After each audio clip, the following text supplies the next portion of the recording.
A ranch burning in the dark can break your heart faster than any bullet. Flames clawed up the walls, crackling violently, devouring memories of laughter, whispered promises, and secrets buried under floorboards. Gunfire split the night, echoing sharp and merciless against the horizon, blending with the tortured screams of frightened horses.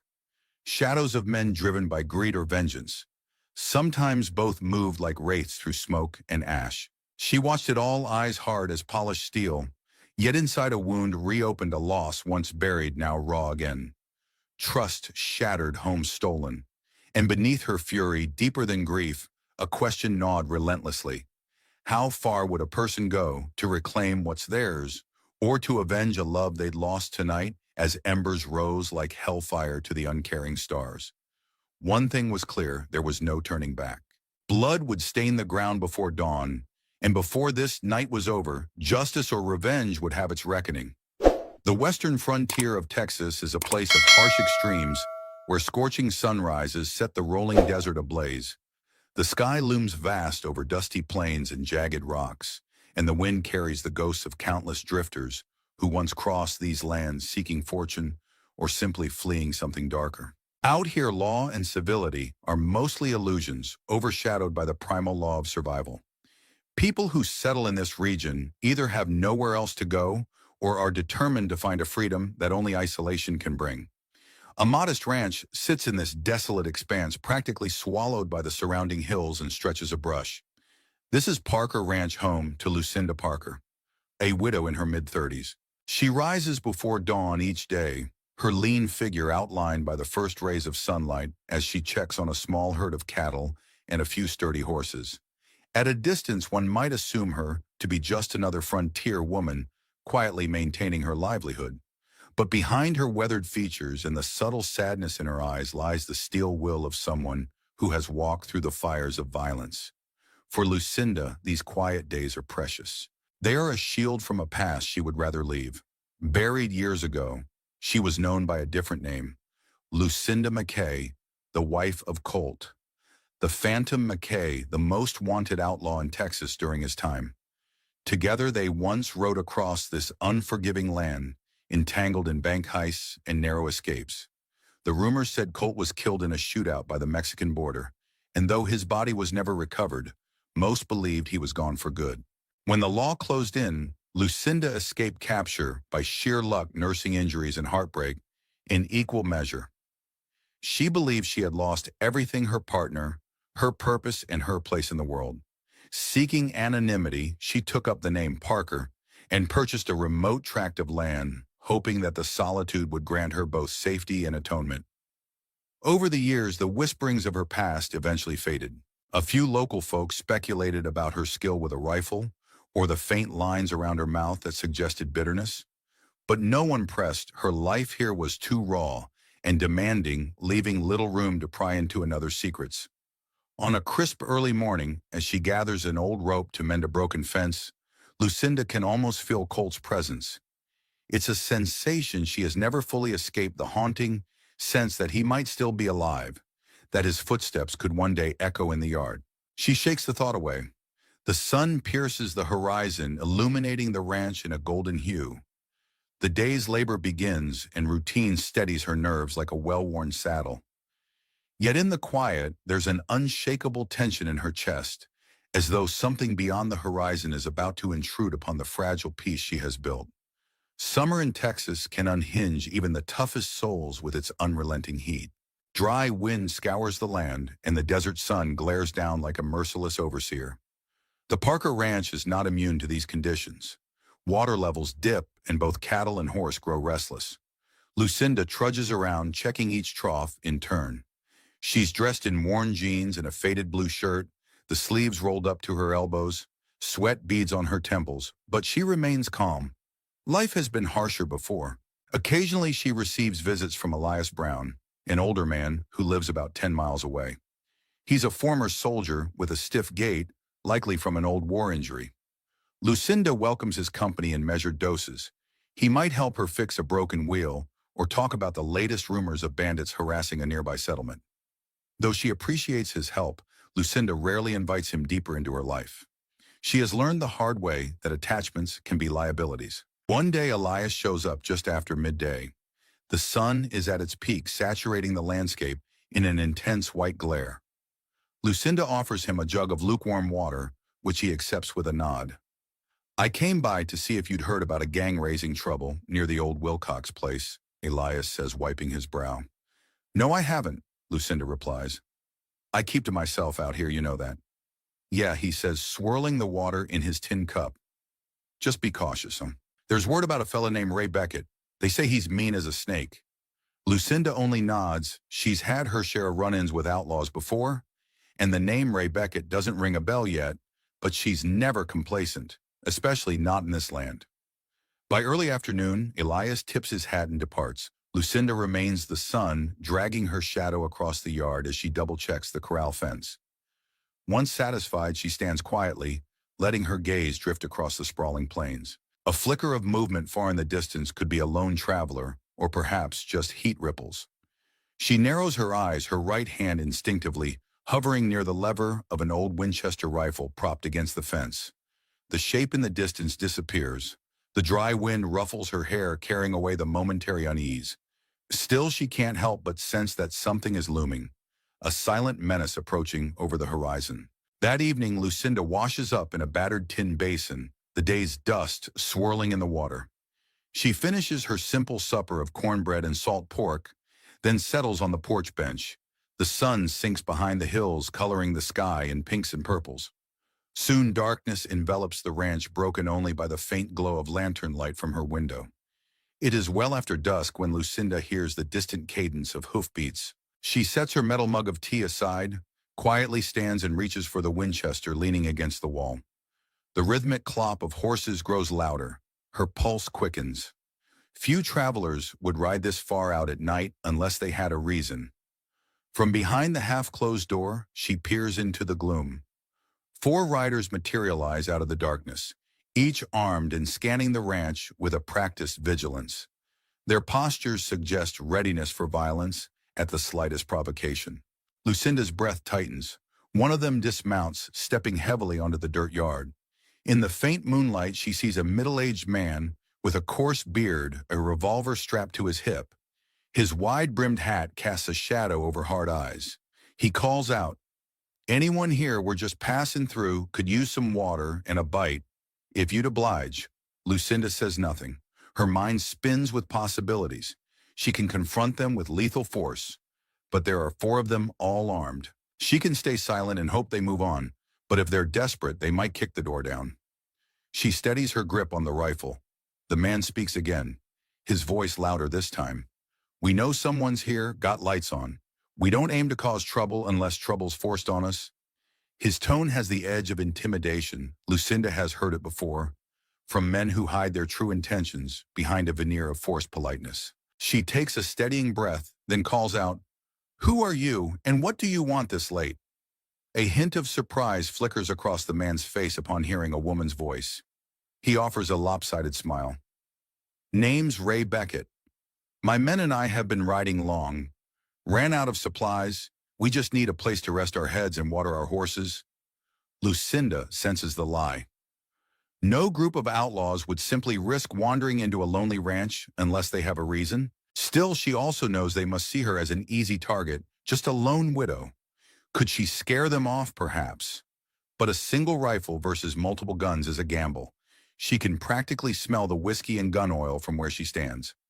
Deciding caution is best, Lucinda steps onto the porch, rifle in clear view. She holds it at her side but makes no attempt to hide her wariness.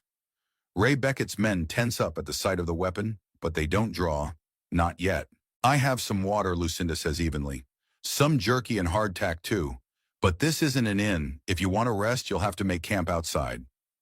Ray's smile hardens. "We've been out in the desert for days. Surely you got a barn or someplace better than the open sky." Lucinda stands firm, refusing to budge. Silence stretches between them, thick with hostility.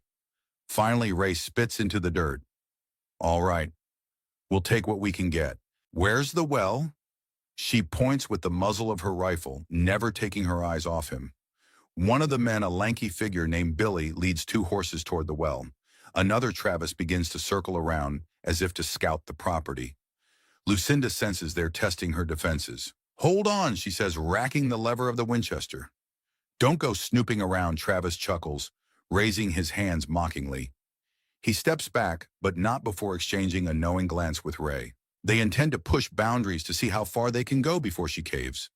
Night deepens. Lucinda reluctantly allows Ray and his men to water their horses, but she stays with them every step, rifle always in sight. To her annoyance, they begin tying their mounts in her stable as if it is theirs to use. Ray's men chat among themselves, occasionally shooting her dark, appraising looks. "We'll pay for what we use," Ma'am Ray says with a thin grin that fails to touch his eyes. No need for hostility. His tone suggests he thinks the ranch is already under his control. Lucinda bristles but keeps her face neutral. She retrieves a lantern from a hook, thinking she'll show them the bare minimum, where to get water, maybe a corner of the yard to sleep, and then send them on their way at first light, but she underestimates their boldness. As the men move into the stable to settle their horses, Lucinda spots Travis striding back from the shadows, carrying a handful of rope. He's glancing around at feed sacks and tools. Billy, the lanky one, openly rummages through her small storage shed, ignoring her warning. Meanwhile, Garrett, a gruff-looking fellow, with a scar across his eyebrow, stands guard by the stable door. Arms folded, watching everything with a hawk's stare. Something about their efficiency, how they spread out to cover each angle of the property, sets off alarms in Lucinda's mind. She has seen similar tactics used by Colt's old crew when they were preparing for a robbery. Her grip tightens on the lantern. Ray drifts over to her, removing his gloves one finger at a time. "So you live alone out here?" he asks, feigning concern. "Yes," Lucinda replies curtly. "No neighbors close by, except for a friend about 10 miles to the east." "Huh?" he says, glancing around again. 10 miles is a long way. A person could get in a lot of trouble with no one around. Lucinda forces a cold smile I manage. They lock eyes for a moment, each taking the other's measure. Then Ray shifts his gaze to the rifle in her hands. "Mind if we step inside for a quick word? It's mighty dark out here." Her jaw tightens. Letting him inside feels like handing over the keys to her fortress. Still refusing might escalate things. She decides a controlled environment might be better than letting them roam. She nods once. Inside the main house, the interior is sparse, a single main room with a rough-hewn table, a couple of chairs, and a small kitchen area leading to a separate bedroom. A cast-iron stove stands by the far wall. Lucinda sets the lantern on the table, and the flickering glow dances across Ray's stern features. "Cozy place," he comments. "Nicer than sleeping under the stars." "Why are you really here?" she finally demands. "No point in dancing around." "I told you," Ray replies. "We needed supplies, and rumor has it, Colt McKay's widow lives in these parts." The same Colt McKay who stashed a fortune of stolen money somewhere. Lucinda's pulse jumps. She fights to keep her expression neutral. "Then you're barking up the wrong tree. Beckett Colt's been dead for years, and I haven't seen a dime of his so-called fortune." Ray shrugs noncommittally. "Guess I'll have to be sure." Before she can react, he snatches her rifle with shocking speed, twisting it out of her hands. Lucinda instinctively tries to fight back, but he's surprisingly strong. He backhands her across the cheek, sending her reeling into the kitchen counter. Pain radiates through her face as she stumbles, nearly crashing into the stove. "Mighty sorry, ma'am," Ray says, sarcasm dripping from his voice. "But I'd rather not have you pointing that thing at me all night." He cocks the rifle for emphasis. Lucinda seethes, blood trickling from her lip. In that moment, the front door bursts open and Billy and Travis enter. They exchange triumphant nods upon seeing Ray disarm her. Travis smirks. "Didn't take too long, boss," Travis says. "Don't get too cocky," Ray warns. "We still gotta find whatever Colt stashed." If it's here, Lucinda holds her throbbing jaw. She can taste copper in her mouth. Her mind races. She's outnumbered, her weapon gone. The faint notion of lunging for the kitchen knives crosses her mind. But the men are keyed up and would shoot her in a heartbeat. For now, she must swallow her fury and wait for a better opportunity. By midnight, Ray's men effectively take over the ranch. They ransack her cupboards, rummage through her bedroom, searching for valuables. Lucinda sits in a chair, ankles bound with rope, while Billy stands guard with a revolver. She stares at the oil lamp on the table, a swirl of emotions roiling inside her. Anger, shame, dread. She thinks about her chances of escape. With her ankles tied and 3 armed men in the house, the odds are abysmal. There's a shotgun hidden in a trunk in the bedroom, but she doubts she can get to it without drawing attention. She also recalls a pistol concealed in the barn, but reaching it seems equally impossible under the watchful gaze of Ray's men. You know this can be easier if you just talk, Billy says, leaning against the doorframe. Ray's not a patient man. He believes your husband left you a chest of gold or something. He's delusional. Lucinda spits tasting blood. I'd watch that tongue if I were you. Billy replies darkly. She says nothing further. The name Colt McKay resonates in her memory. He was more than just an outlaw. He was her husband, her partner. They had once roamed these deserts, outrunning sheriffs and Pinkerton agents. She had been a skilled rider, an excellent shot, always covering Colt's back. Eventually, the weight of crime took its toll, and Lucinda began to long for a peaceful life. Colt had promised her one last job before quitting. Then came the law's ambush at the border. Colt disappeared in a hail of bullets, and she never saw him again. Now, ironically, that same past has invaded her refuge. Outlaws hold a widow hostage, she thinks, grimly repeating the thought in her mind. They forgot she once rode with Texas's most wanted man. She closes her eyes, determined that she will not be an easy victim. Next morning, Lucinda wakes to find herself lying on the floor, wrists and ankles still bound. Her body aches from the beating and from sleeping in an awkward position. Outside, through the open door, she hears the men moving about.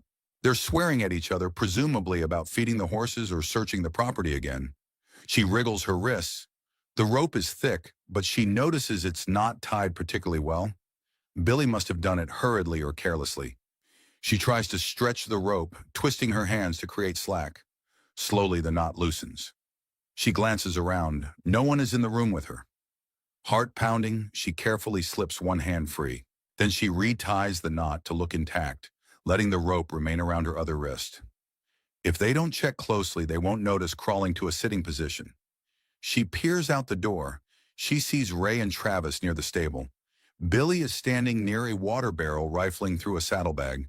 She hears them complaining, "Ain't nothing here but a few crates of salted meat." Travis grumbles. "Check the barn loft," Ray orders. "We might have missed something." Lucinda knows the barn loft well. It's where she stores extra bales of hay and some old equipment. There's also a small box containing Colt's last personal items, a battered journal, some photographs, and a pocket watch. It's of priceless sentimental value to her, though worthless in terms of actual treasure. Even so, she doesn't want these men to defile or destroy it. She tries to breathe quietly. Her immediate goal is to free herself, maybe seize a weapon, but how can she do that with all of them present? A quick plan forms in her mind. She must isolate one of them and overpower him, hopefully take his gun. Then maybe she can cause enough chaos to flee or barricade herself. She waits, tension coiling in her muscles like a predator waiting to strike.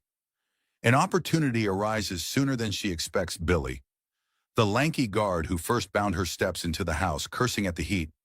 He heads to the water jug on the table. Lucinda feigns unconsciousness, letting her body slump against the wall. Her loose wrist still inside the coil of rope, Billy drinks, then sets the cup down. He nudges her with his boot. "Hey, you awake? Or did we knock you out?" "Good," Lucinda mumbles and shifts, feigning a groan. He stoops closer, either to check her or to see if she's faking. The moment he leans in, she snaps her free hand around his ankle, yanking hard. Billy loses balance and topples forward with a surprised yelp. She grabs for his pistol, which is loosely holstered at his side. He reflexively elbows her in the face, but she manages to grip the handle. "Damn you," Billy snarls. The next few seconds are chaos. She rips the pistol from his holster. He grabs her arm, trying to twist it away. She's still partly bound, giving him leverage. They wrestle on the floor, kicking up dust. Her bruised ribs scream in pain, but she fights through it, every muscle fueled by a desperate will to survive. The gun goes off. The sound explodes in the small house, leaving her ears ringing. Billy grunts, rolling away. A thin rivulet of blood seeps through his shirt, but he's still conscious. Lucinda scrambles to get to her feet, the pistol clutched in her trembling fingers. Immediately, she hears shouting outside. Heavy footsteps rush toward the door. With no time to think, she fires a second shot at Billy to ensure he stays down. He collapses in a heap. Then she lunges across the room, flinging herself behind the table, just as Travis and Garrett burst in revolvers. Raised, "What the Billy?" Travis shouts. Seeing his comrade on the ground, Lucinda fires blindly in their direction, forcing them to dodge. She leaps to her feet and sprints out the back door. The bright Texas sun stabs her eyes, but she keeps running, ignoring the pounding in her head. If she can just get to the barn, maybe she can reach that hidden pistol or the old shotgun. A bullet zips past her, kicking up gravel. Another shot splinters the corner of the barn wall as she dives behind it. She reloads the pistol with shaky hands. There are only a couple of extra rounds in Billy's belt, pressing herself against the barn's exterior. She breathes hard, her mind whirls. She's out in the open with Ray and Travis after her. If they circle around or coordinate, she's trapped. She glances over her shoulder into the barn. The interior is dim, stacked with hay bales and tack. She sees a ladder leading to the loft. Could she use the loft as a vantage point? Before she can decide, an angry voice booms from the yard. "Lucinda, stop and face us, or I'll put a bullet between your eyes, Ray." He sounds livid, probably seeing Billy bleeding out on the floor. She clenches her teeth, heart hammering. She still has Colt's old cunning in her veins. She yells back, "Get off my land, Ray, or you'll end up like Billy." A cruel laugh echoes. "Don't test me, woman. We can do this the hard way." She tries to ignore the fear pulsing through her. Carefully, she peeks around the barn corner. She spots Travis to the left, crouched behind a trough. Garrett is to the right near the fence. Ray stands in the center, gun drawn, scanning for movement. Lucinda raises the pistol, aiming at Garrett, but Ray sees her and fires first. His bullet tears into the wood by her shoulder, showering her with splinters. She retreats behind the barn, cursing under her breath. Realizing she's pinned, Lucinda decides on a risky move. She sprints inside the barn, ducking behind a stack of hay bales. The strong scent of straw envelops her. From here, she can climb up to the loft. But as she reaches for the ladder, a bullet slams into one of the bales, scattering hay everywhere. "She's in the barn," Travis shouts. "Don't let her get away." Lucinda scrambles up the ladder, pulling herself onto the loft. A flood of memories hits her. This loft where she once placed Colt's keepsakes in a small wooden box. Now is not the time to dwell on it. She frantically searches under the loose floorboard near the corner, where she hid a battered old revolver. Her fingers latch onto it, relief coursing through her, only to find it's empty, the chamber lacking bullets. She curses silently. Her one chance at having more firepower is a dud.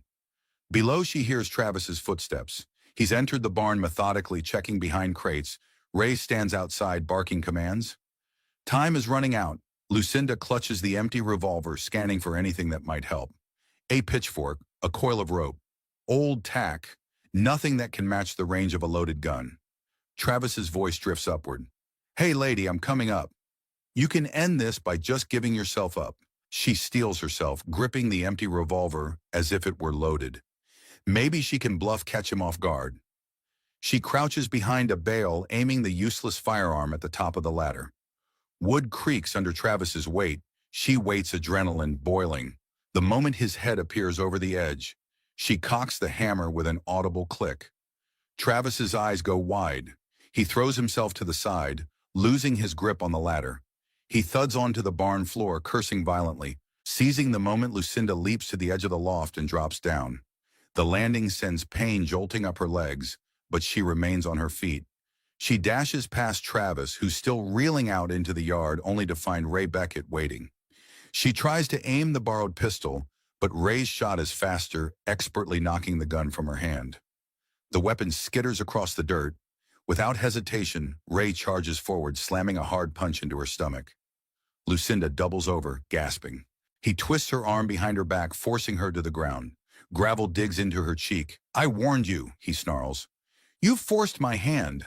Travis limps out, face twisted in rage, while Garrett emerges cautiously from a flank. Lucinda, pinned by Ray, can only watch. She feels the sharp press of his revolver against her skull. "Kill me then," she manages, choking on the words. "Not yet," Ray hisses.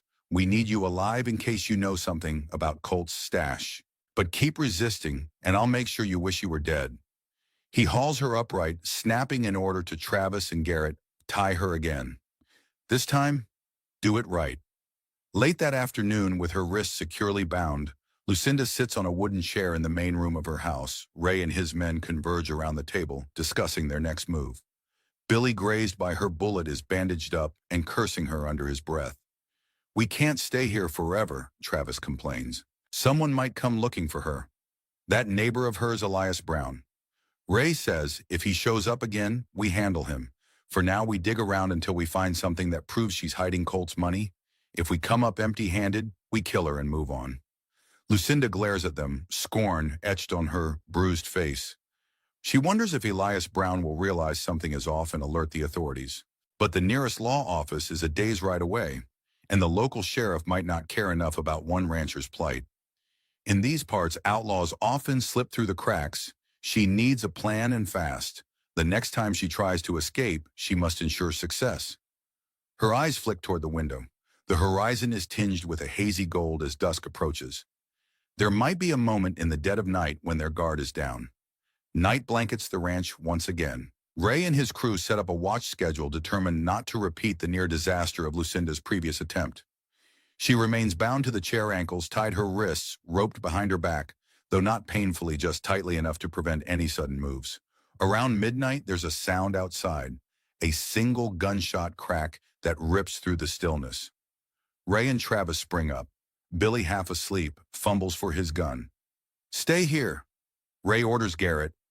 "Don't let her out of your sight." He and the others rush outside. Lucinda's pulse quickens. Could it be Elias or someone else come to help her? Through the open door, she hears frantic voices and more gunshots. Flickers of muzzle flash, cut through the darkness. Then abruptly the commotion ends. The hush that follows is even more ominous. Garrett stands near the door, gun in hand, peering into the night. After a tense moment, Ray returns, dragging a lifeless figure by the collar. He tosses the body onto the dirt floor. Lucinda flinches at the sight.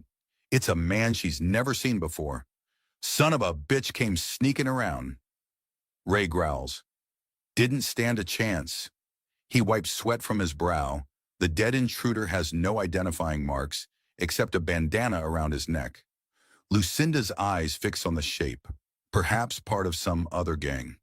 Ray checks the man's pockets. Nothing but a few bullets and some worthless notes. Travis looks around, scanning the darkness once more. "I swear I heard more than one shot. If he had friends, they might still be out there. We'll keep watch," Ray grunts. This bastard was probably just a scout. Something about Ray's tone, part annoyance, part unease, tells Lucinda that Ray suspects a larger threat. Could it be that someone else is after them or after her? She realizes with a chill that the dead man might have been part of a rival group or a mercenary hired by someone who knows Ray's whereabouts. This is bigger than a random encounter. It might even be that the intruder was hoping to find Ray's alleged stash, not hers. In this grim moment, Lucinda recalls an old principle from Colt's days. There's always a bigger fish looking to feed on your kill. One of Colt's greatest survival tactics had been playing his enemies against each other. Now, ironically, she's caught in the crossfire of gangs and secrets she never asked for. Twist number one emerges fully now. The first apparent enemy, this lone infiltrator, was merely a pawn, a piece of bait to force Ray's crew to reveal themselves. Whoever sent him is likely planning a more serious assault. As Lucinda stares at the body, a sense of dread mingles with a spark of hope.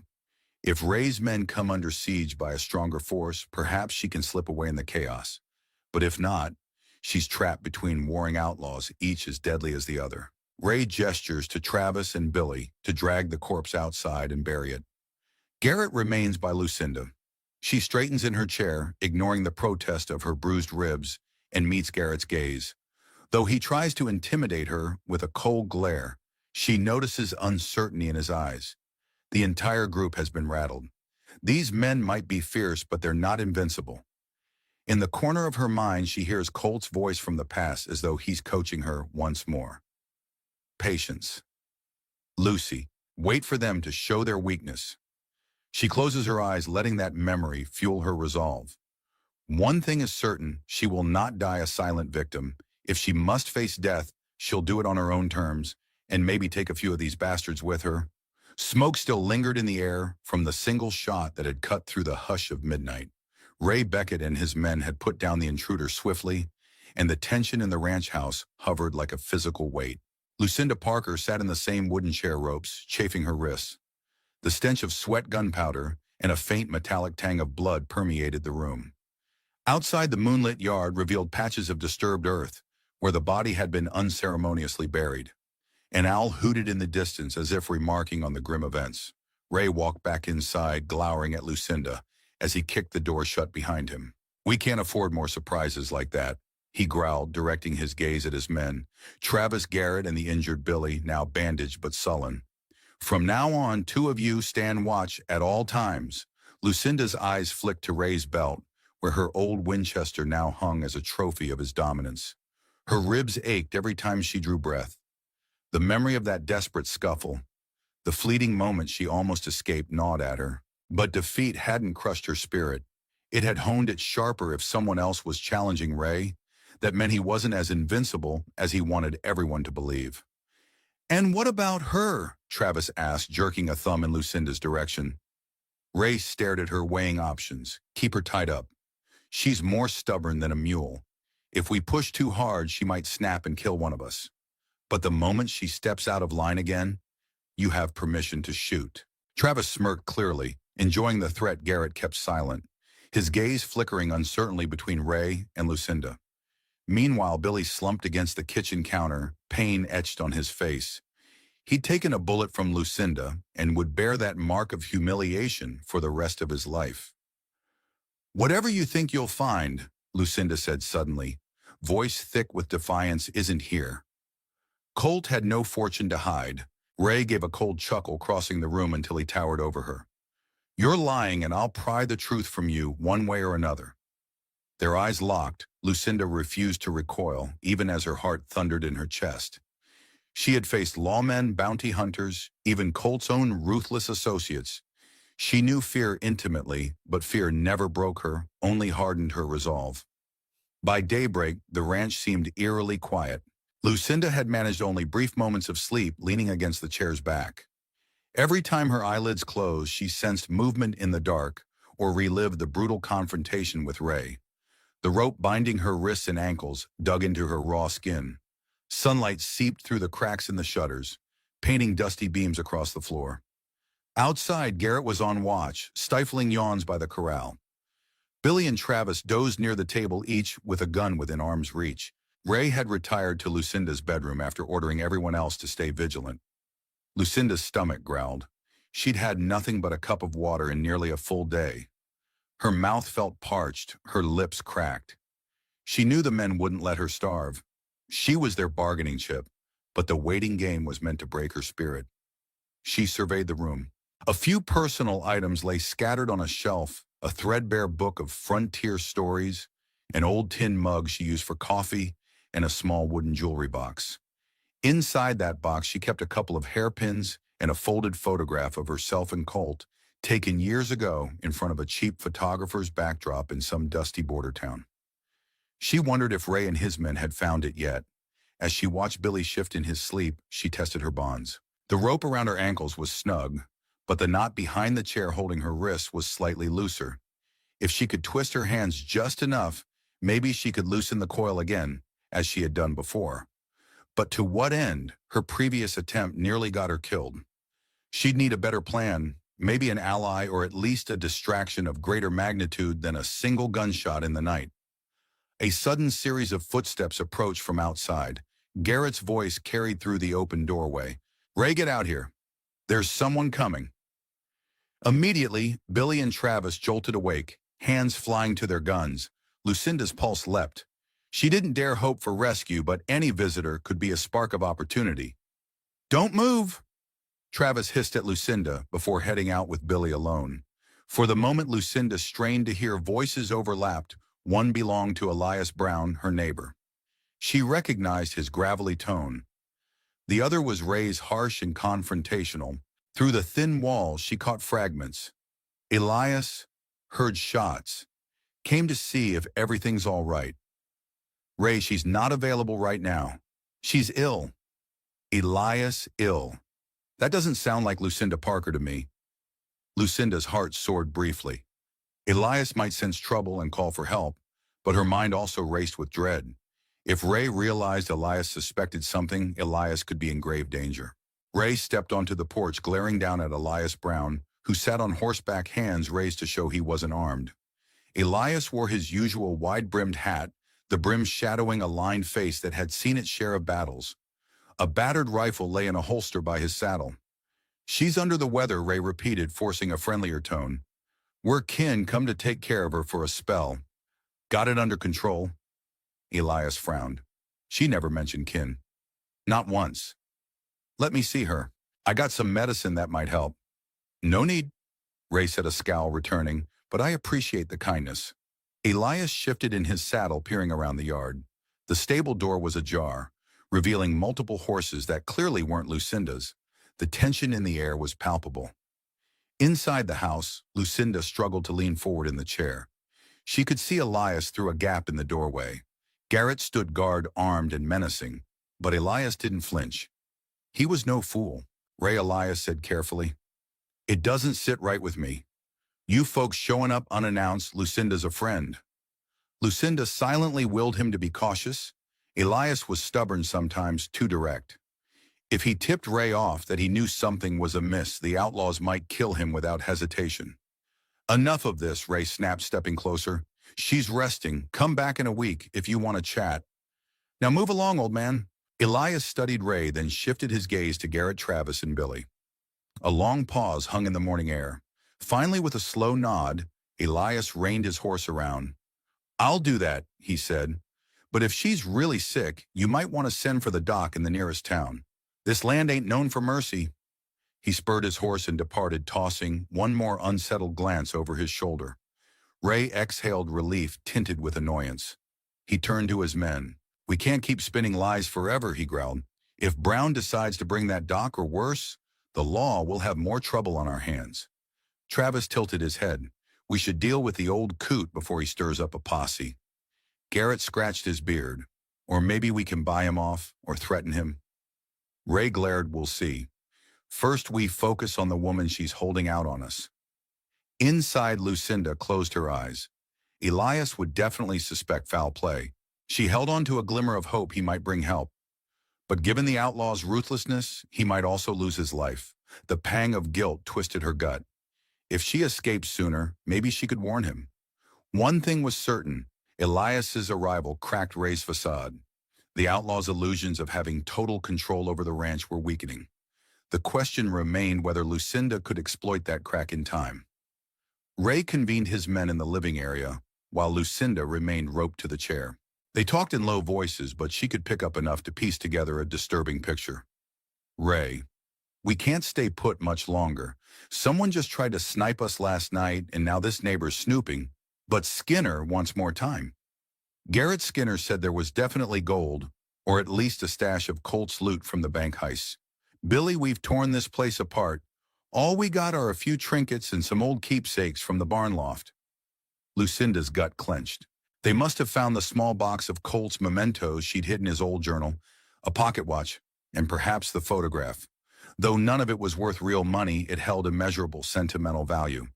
If they destroyed it or used it against her, the pain would be almost unbearable.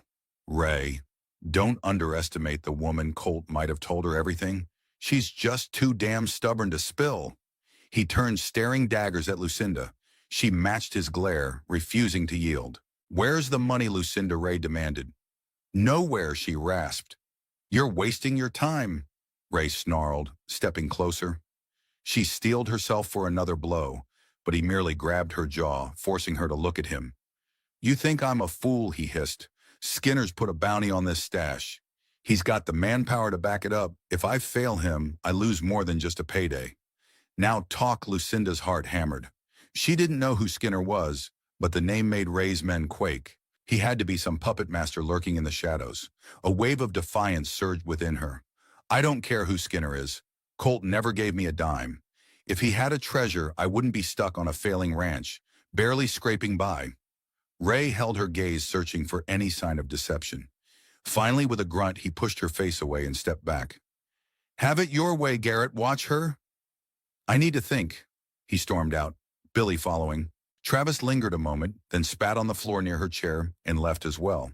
Garrett stood by the door, rifle in hand, though his expression seemed less sure than the others. When their footsteps receded, Lucinda let out a slow breath. She glanced at Garrett. He was the youngest among them, with eyes that darted nervously around the house. "Why are you here?" she whispered. Garrett gave no response, but she continued quietly. "Ray's dangerous, but this Skinner. I can see you're afraid." He stiffened. "Shut your mouth. Don't try to play me." Lucinda didn't press further, yet the seeds of doubt were sown. Garrett's hesitation might become an opening. Sometimes fear could drive a man to do desperate, even traitorous things. Late that afternoon, Billy grudgingly brought Lucinda a bowl of beans and stale bread, along with a tin cup of water. It wasn't mercy, more a necessity to keep her alive. She ate slowly, every swallow a reminder of her battered ribs. Each breath sent a twinge of pain through her chest. Ray and Travis had gone out to recon the area, likely to check if Elias Brown was still lurking. Garrett was stationed inside again, pacing the room, casting anxious looks through the window. Billy slouched by the table, picking at his bandages and glaring at Lucinda as though her very presence aggravated him. "Can't believe a woman gave me this wound," he muttered under his breath. "I can finish the job if you come closer," Lucinda shot back. Billy's eyes flared, but Garrett put a hand on his shoulder. "Don't let her rile you." Lucinda set aside the empty tin cup. With her wrists still bound, albeit a tad looser, after carefully working at the rope, she leaned forward. "Tell me about Skinner," she said, letting curiosity slip into her tone. "Why do you care?" Billy sneered. "Because I want to know why I'm being held hostage by a pack of wolves who seem to fear a bigger wolf." Billy rolled his shoulders. "Skinner's a means to an end. He's got connections. Word is he used to ride with Colt too, back in the day." That tidbit jolted Lucinda. Could it be true? Colt had a few old associates, but none named Skinner that she recalled. Still, her memory of Colt's extended network was incomplete. He was secretive, and she hadn't pressed him on every friend or foe. "What does he want with Colt's money?" she asked. Billy snorted. "He doesn't just want the money. He wants to prove a point. Some grudge." Then he waved her off. Enough questions. Despite the abrupt end to the conversation, Lucinda's mind churned. Skinner, an old cohort with a personal vendetta, that might explain the scale of this operation. Ray was simply a lieutenant fulfilling the ambitions of a more sinister figure. If Colt were truly dead, perhaps Skinner wanted to undermine his legacy by seizing the rumored loot or punishing anyone close to him. She closed her eyes for a moment, the weight of multiple threats pressing down on her. Time was running out. If she couldn't escape soon, Ray might hand her over to Skinner or kill her out of frustration. And if Elias tried anything bold, he could also be a casualty. Yet within that storm of uncertainty, Lucinda felt a familiar spark, the same defiance that once powered her through life on the run with Colt. She vowed, "I won't go down without a fight." By dusk, Ray and Travis returned with grim expressions.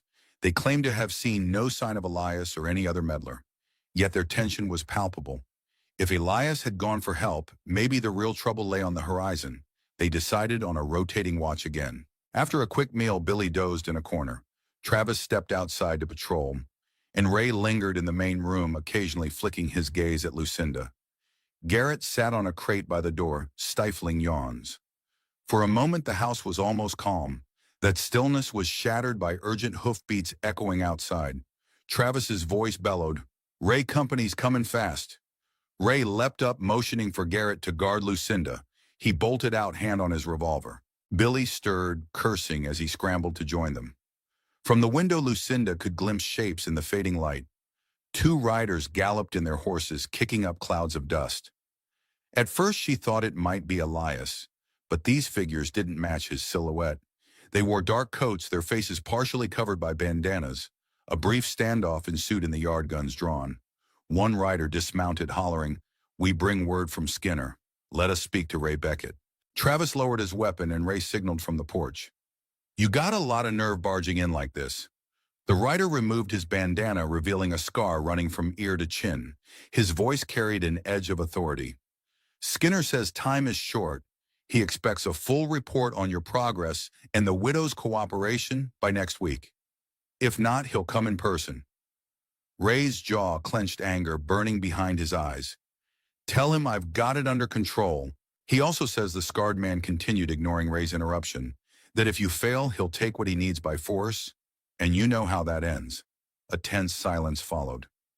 Then the second writer piped up. We're to confirm you haven't killed the widow. Skinner wants her alive. She might be the key to finding McKay's hidden stash. Ray nodded toward the house. She's in there, bound and breathing. At this, the scarred man seemed satisfied. He remounted, tipping his hat mockingly. You have a week, Ray, don't disappoint. They spurred their horses, galloping away into the encroaching night. Ray watched them go, fists clenched at his sides. Inside, Lucinda's mind reeled. Skinner's men had just confirmed he was coming, and soon the notion of that confrontation filled her with dread. She couldn't handle more outlaws, especially if they brought a small army, but it also opened a door. Ray was under pressure. Perhaps he'd make a mistake or lower his guard in his desperation. Night fell heavy and thick, the house cloaked in an uneasy hush. Lucinda dozed fitfully still, tied to the chair, her muscles aching from immobility. Now and then she caught Garrett casting sidelong glances at her as though debating something in his mind. Ray paced, swigging from a flask, frustration dripping off him. Suddenly there was another commotion outside, though quieter than before. Lucinda's head snapped up. She recognized the low timbre of a voice, Elias Brown. He'd come back, her heart hammered. Did he bring the law or come alone? Ray, Travis, and Billy rushed to the porch. The air rippled with tension. Through the open door, Lucinda saw Elias standing in the yard, rifle slung over his shoulder, but not raised. He wore an unreadable expression beneath the brim of his hat. I'm here to talk, Elias said plainly. You can lower your guns. Ray advanced, eyes narrowed. Why would I do that? You come alone, Elias jerked his head behind him. I left my horse out yonder. No one with me, Travis spat. You must be dumber than you look, old man. Elias raised a hand palm out. I mean no trouble, provided you return the favor. Inside, Lucinda stiffened with confusion. Why would Elias walk into the lion's den alone?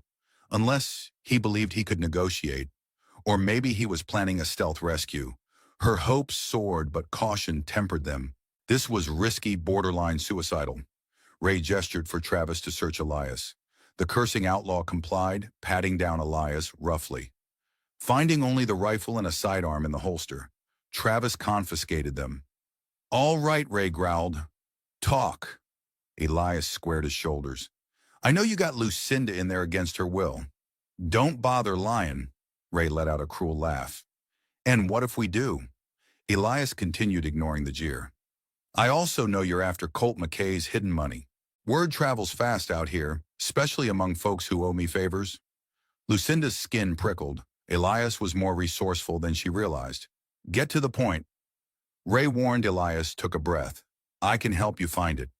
In exchange, you let me take Lucinda away safely. We disappear. You get your gold or whatever you're looking for. A hush fell over the porch. Ray's men exchanged skeptical glances. Inside the house, Lucinda felt her stomach drop. This made no sense. Elias had never once mentioned knowing anything about Colt's loot. He was bluffing, he had to be. But was that a wise move? Ray studied Elias's face. You know where it is? Elias nodded. I heard rumors. There's an old shack near the river, been a place Colt used to frequent. Might be a good lead. But you'll never find it without my help. I got the map. Map? Lucinda's mind raced. Colt never spoke of a map. If one existed, she had no clue. Ray weighed the statement as suspicion fueling his gaze. Why help us? Elias's mouth twitched in a hollow grin. Because Lucinda's my friend, and I can't just stand by. But I'm no fool. If there's a treasure out there, maybe I can claim a piece. Enough to pay off my debts, enough to start fresh? A slow, menacing smile spread across Ray's face. Well, seems we have ourselves a deal. Unless you're lying, Elias shrugged. Prove me wrong. Ray beckoned Travis and Billy closer. They huddled in urgent whispers. Then Ray turned back to Elias. Fine. Show us the map.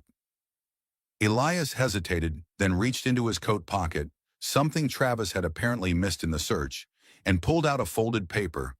Ray snatched it, scanning the rough, hand-drawn lines. I see a river, a shack, some notations. This better not be a trick. Elias kept his face neutral. Let me speak to Lucinda so she knows I'm trying to help. Ray considered it, then jerked his head. Go, but don't try anything stupid. Elias stepped onto the porch and into the house. Billy followed close, gun in hand. When Elias saw Lucinda bound to the chair, his jaw tightened. He knelt beside her, voice low. You okay? She blinked hard, fighting tears. Elias, what are you doing? Before he could answer, Billy barked, wrap it up. Elias pressed a small piece of paper into Lucinda's palm, hidden from Billy's view. His lips barely moved as he whispered, trust me. Then he rose. I'll get you out, he said aloud, loud enough for Billy to hear. But you gotta trust me, this map can lead them away. Once they find the shack, we vanish. Lucinda's mind spun. Elias was either lying for her sake or something darker was at play. Billy thrust him backward. All right, that's enough. As Elias was escorted out, Lucinda curled her fingers around the slip of paper he'd given her. She felt a strange mix of hope and foreboding. Could he really be her savior?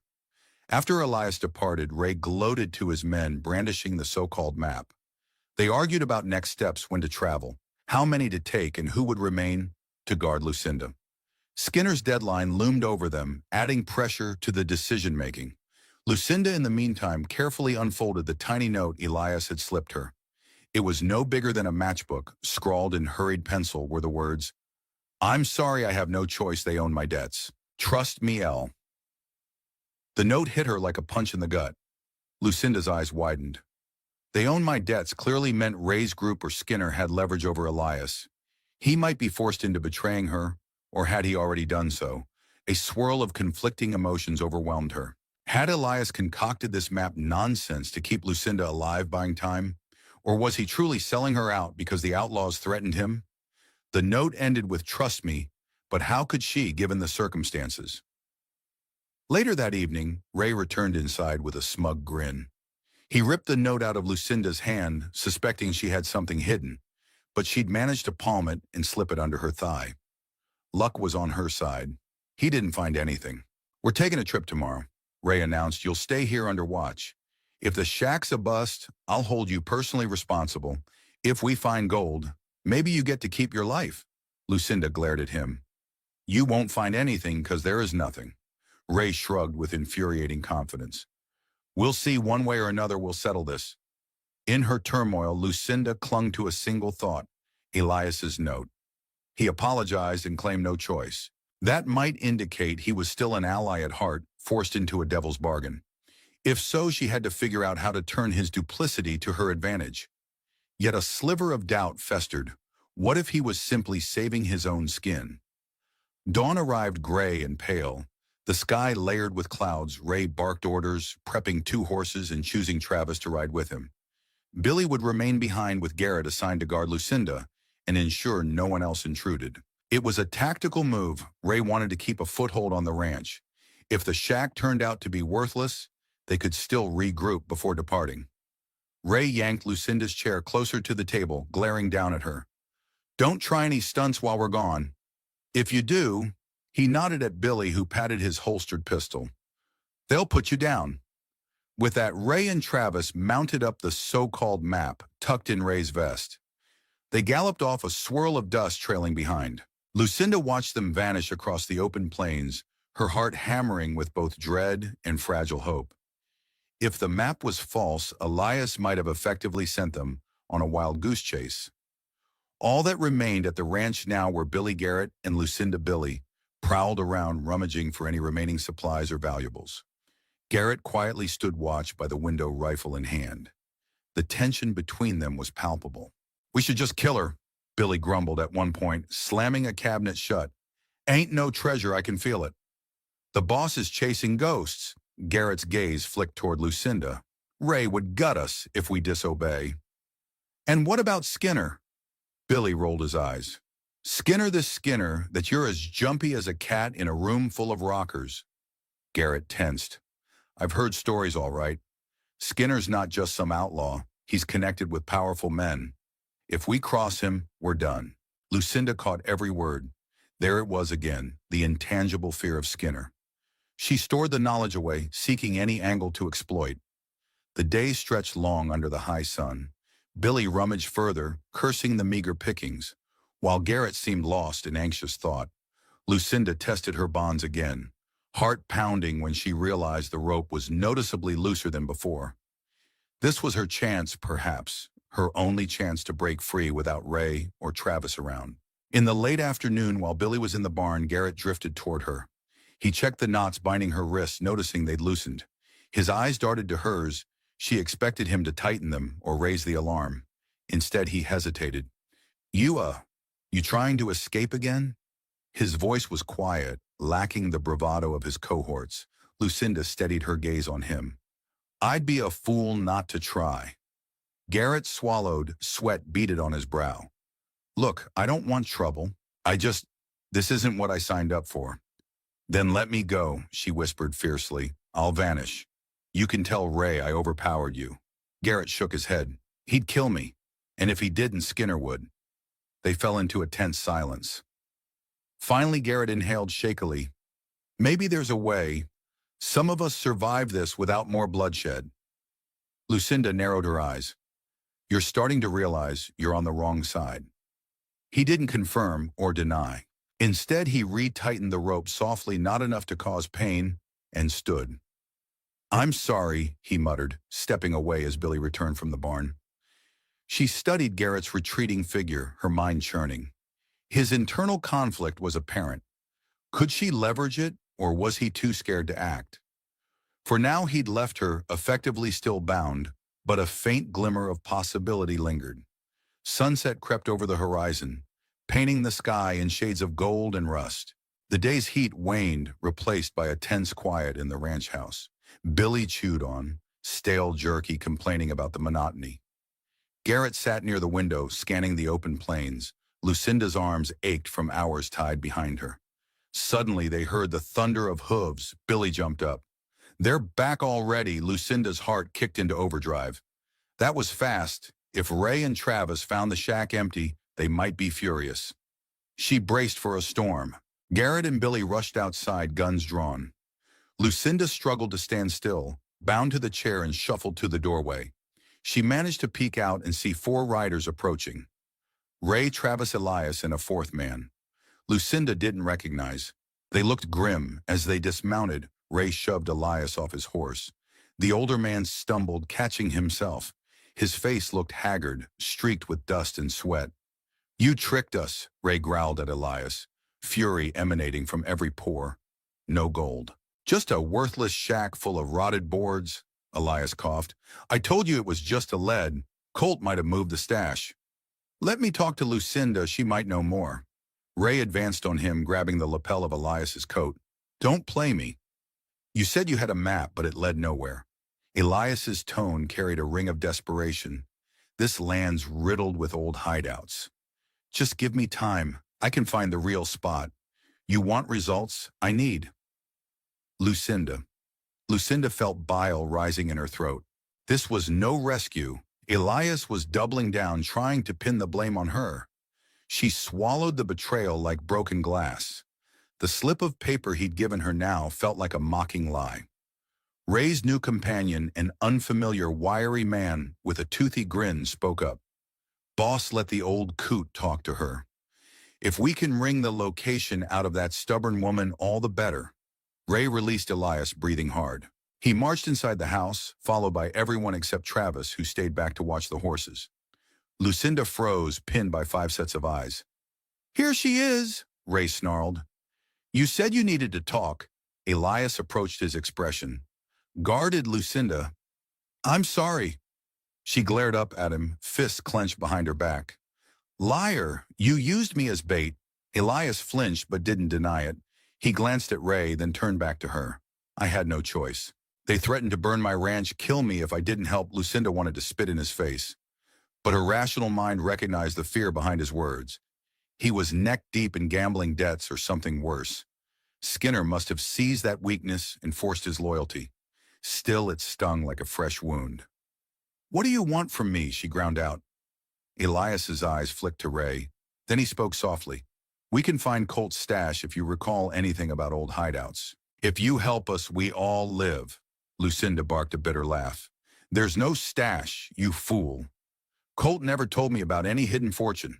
Ray clenched his fists, itching to backhand her. But the wiry man stepped forward, fiddling with a knife at his belt. We'll see about that. Elias crouched, lowering his voice to her ear, though the others hovered close enough to hear some of it. Think about your life, he murmured. Don't be reckless. She understood the subtext. Elias was all but warning her to play along or face lethal consequences. Betrayal or not, they were stuck in the same pit of quicksand. She spat on the floor, refusing to meet his gaze. This is madness, she said aloud. You can drag me across every inch of Texas, and I'll say the same thing. Colt never left me any treasure? Ray's expression twisted with rage. Then I'll just have to push harder. He pointed at Billy and Garrett. Tie her somewhere more motivational. Maybe the barn. I'm done with her, messing up the house. Nightfall descended quickly. Lucinda found herself tied to a post in the barn, arms stretched uncomfortably around a support beam. The air reeked of manure and old hay. Elias stood near Ray, occasionally glancing her way with a pained expression. The wiry stranger rummaged through a saddlebag, pulling out a handful of items for interrogation. Lucinda's personal effects in the battered wooden box containing Colt's keepsakes. Lucinda's heart clenched. That box was all she had left of Colt. In it lay his pocket watch, his tattered journal, and the photograph capturing a fleeting moment of happiness. Ray strode over, hefting the box in one hand, the other gripped around a lantern. So these are your precious memories? He sneered. You sure you don't want to tell us where Colt's money might be? He opened the box and casually rifled through its contents. The crinkle of the photograph, the clang of the watch against the journal's spine. It all set Lucinda's nerves on edge. She tugged against the ropes, pain lancing through her wrists. Give it back, she hissed. That's got nothing to do with any treasure. Ray scoffed. Maybe yes, maybe no. He flipped through the journal, scanning Colt's scribbled notes. Finding nothing that resembled a map or bank codes, he tossed it aside. Then he held up the pocket watch to the lantern light, squinting. Finally, the photograph, he smirked, running a thumb across the image. You two were quite the pair. Shame had ended in a bloodbath. He dangled the photo near the flame of the lantern, watching Lucinda's reaction. A fresh wave of anger coursed through her. She bit back tears, refusing to let him see her break. Elias hovered in the background, face twisted in guilt. Billy chuckled maliciously. Burn it, boss. Let's see if that loosens her tongue. Ray brought the photo closer to the lantern's flame, the heat curling the edges. Lucinda's breath caught in her throat. That photo was priceless, the last tangible memory of Colt's face. She might not care about gold, but this, the watch, the journal, the photo, this was her treasure. Stop, she cried, voice cracking. Ray paused, tilting his head. So you do care about something after all. Now tell us, did Colt hide something in these items? A clue. Maybe. Lucinda's eyes darted to the watch. Years ago, Colt had once joked about stashing a small note inside it, but she'd never found anything. Possibly that was mere banter. Even if there was a message, it wouldn't be about money. She forced her racing thoughts to focus. No, nothing's hidden there, she said, tears welling, despite her effort to remain stoic. They're just, memories. Ray's lip curled. Worthless to me. With that, he lifted the watch. In one swift motion, he brought it down against the side of the post, smashing it to pieces. The delicate gears and faceplate scattered on the barn floor. Lucinda made a strangled sound, part rage, part despair. You bastard, Billy laughed, a cruel, triumphant bark. Elias looked away, unable to meet Lucinda's gaze. The wiry stranger rummaged through Colt's journal, tearing out pages and tossing them aside. Ray tossed the photograph onto the lantern flame, letting it blacken and crumple. Lucinda closed her eyes, tears slipping down her cheeks at the sight of Colt's face disintegrating into ash. In that moment, she realized this was twist number 3. They had forced her to sacrifice the last precious mementos of Colt in order to survive. The heartbreak was profound, yet amidst the sorrow, a fierce new clarity ignited within her. Those items had anchored her to the past, to Colt's memory and the guilt of their shared crimes. Now they were gone. She had nothing left to lose but her life and that made her dangerous. Ray sneers, stepping back. If you won't talk, I'll tear down every last shred of that bastard's legacy, and when Skinner gets here, he'll finish the job. Lucinda's chest heaved with silent sobs. Her entire world had shifted in an instant, the tangible pieces of Colt's memory destroyed. A flicker of unbridled fury coursed through her veins, melding with the raw pain. If there was ever a time to fight back, to escape, to do anything, it was now. You'll regret that, she whispered, voice trembling with grief and rage. Ray merely chuckled, unconvinced, but the seeds of vengeance had taken root deep in Lucinda Parker's soul. A single lantern flickered within the barn, illuminating the scene of destruction. Tied to a support beam, Lucinda Parker clung to what little composure she had left. The smashed remains of Colt McKay's pocket watch glinted dully at her feet. Pages from his journal lay torn and trampled in the dust. The blackened corner of a photograph curled on the dirt floor, the last tangible fragment of the husband she'd lost. Tears tracked silently down her cheeks, though her anger burned hotter than any lamp flame. A potent mixture of heartbreak and fury licked at the edges of her mind. She strained against the rope binding her wrists, ignoring the throb of injured muscles. A few steps away, Ray Beckett loomed with grim satisfaction. The wiry newcomer Lucinda hadn't heard his name yet, skimmed a final page from Colt's ruined journal, and tossed it aside with a scoff. Billy smirked from a corner, arms folded. Elias Brown hovered by the open barn doors, his expression chiseled from regret and fear. And somewhere behind them stood Garrett, the conflicted young outlaw who hadn't quite found the courage to break from the others. What now? Lucinda asked at last, voice husky from holding back sobs. You've taken everything. There's no treasure to find. Ray's cold laughter stung her ears. Still claiming ignorance. Keep it up, and Skinner will wring whatever's left out of you. He's on his way, you know. His words sent a chill racing along her spine. She recalled how the name Skinner made Ray's men twitchy, how the two shadowy riders had come with warnings. If Skinner truly was en route, trouble would multiply tenfold. Lucinda set her jaw, forcing her voice steady. I told you there is no gold. She tugged the ropes again. Kill me if you want, I'm done talking. Ray scowled, though a trace of uncertainty flickered in his eyes. As he turned away, the wiry stranger, who seemed curiously amused by the destruction he'd wrought, addressed Ray in a low tone. Boss, we got a plan for Skinner's arrival. 'Cause if he finds out we've come up empty... Ray lifted a hand, silencing him. We'll deal with that later. His gaze returned to Lucinda, who glared defiantly back. First, we keep her under wraps. Maybe we missed something. He gestured at Billy. Don't let her out of your sight, Elias. You stay too. You vouched for that worthless map, so you can keep watch until morning. I'm turning in. With that, Ray strode out of the barn, the wiry man on his heels. Garrett lingered a moment, meeting Lucinda's gaze with an expression that wavered between pity and remorse. Then he followed after Ray. The barn door creaked shut behind them, cutting down the lantern's light to a feeble glow. Lucinda exhaled shakily, the acrid stench of smoke and sweat mingling in her nostrils. Her mind reeled with the magnitude of her loss. The keepsakes that bound her to Colt were gone, burned, smashed, obliterated in front of her eyes. But paradoxically, that devastation fueled a fresh resolve. She felt a raw clarity in her chest, with nothing left to lose. She could risk it all for freedom or vengeance or both. Nearby, Billy settled on a stool muzzle of his gun, angled in her direction. Elias stood by the door, arms crossed. The silence stretched. At last, Lucinda directed her gaze at the neighbor she once considered a friend. You lied to me, she said, a quiet indictment. You promised to help. Elias's face tightened. I tried. You saw my note. They have me cornered, same as you. Lucinda almost hissed. Not the same. You had a choice. You could have warned me before they ransacked my home, destroyed Colt's things.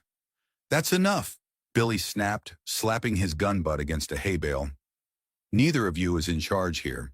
Lucinda glared at him before returning her gaze to Elias. Whatever game you're playing, it's cost me everything. Elias lowered his eyes to the barn floor. I know, I'm sorry. His voice cracked with genuine remorse. But I'm not done trying. Lucinda didn't respond. She had no reason to trust him or anyone. The only truth left was that Ray and Skinner were unstoppable unless she found a weakness to exploit. She sank against the post, tears drying on her cheeks, determined to wait for a crack in this fortress of brutality. Darkness settled into the barn like a suffocating blanket. Lucinda's arms ached in their forced position behind the beam. Each breath she took felt tight around her bruised ribs. At intervals, the lantern flame would sputter, casting dancing shadows across Billy's sneer. Elias remained near the doors, occasionally pacing, though always under Billy's sharp-eyed watch. If he so much as moved a step too close to Lucinda, Billy barked an insult or jabbed the air with his gun. Hours crawled by. Lucinda's thoughts turned to the past. How Colt taught her to shoot from horseback, the jokes they shared in dusty border towns, the half-whispered dreams of a quiet ranch life once they'd scrounged up enough money to escape their outlaw existence. It struck her as sickeningly ironic that she was now pinned in a barn like a trapped animal, all for a fortune that never existed. In time, exhaustion weighed her eyelids down. She drifted in and out of a restless doze haunted by nightmares of Colt's disappearance. More than once she jolted awake, certain she heard his voice in the rustle of straw or the sigh of wind through the rafters. The emptiness afterward felt like a knife twisting in her gut. Billy's voice cut through the gloom. "Hey, old man, get me some water," Elias glared. "You have 2 legs, get it yourself." Billy stood lifting his pistol to level it at Elias's chest.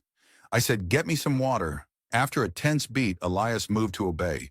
The barn door creaked open as he stepped into the night, returning a minute later with a tin mug from the well. Billy drank, wiping his mouth with the back of his hand. He didn't offer any to Lucinda.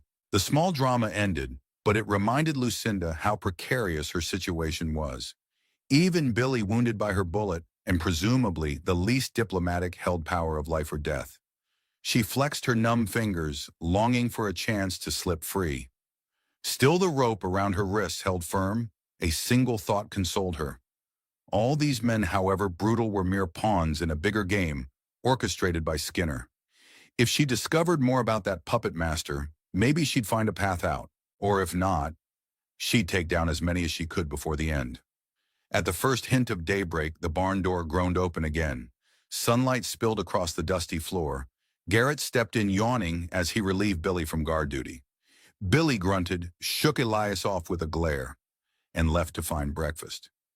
Lucinda's head lifted with a jolt. She'd barely slept. Her temples pounded, her tongue felt thick and dry. She tried to stretch, but her muscles protested in agony. Garrett approached cautiously. "You all right?" he asked in a low voice. She managed a hoarse laugh. "If you call being tied to a post all night all right, then sure." His gaze darted around. Elias hovered nearby, arms folded. For a moment, Garrett looked as though he might release her. But then he seemed to recall the dangers. "Ray wants you under wraps," he muttered. "He's worried you'll make another break." Lucinda said nothing, just glared. Her eyes pleaded for some scrap of compassion. She recalled how Garrett admitted he was in over his head. If he had an ounce of conscience, now might be the time to show it. He shifted his weight. "Look, let me at least loosen the rope, so your arms don't go numb." She didn't resist as he knelt behind the beam, fiddling with the knots. The rope slackened slightly. Pins and needles raced down her arms in an agonizing wave of sensation. But it was better than the deadened numbness. Elias watched, face guarded. Garrett stood, clearing his throat. "No funny business, or Ray will kill both of us." Lucinda nodded, swallowing her resentment. She turned her wrist, blood prickling as it circulated. A small measure of relief blossomed. But the deeper problem remained. She was still a prisoner. Her ranch was under siege, and Skinner would soon arrive to twist the screws even tighter. Around mid-morning, Ray and the wiry stranger reappeared. They brought bread, beans, and a jug of water, portioning out paltry rations for Lucinda and Elias. Lucinda ate with difficulty, her arms still pinned behind her. She refused to meet Ray's triumphant grin.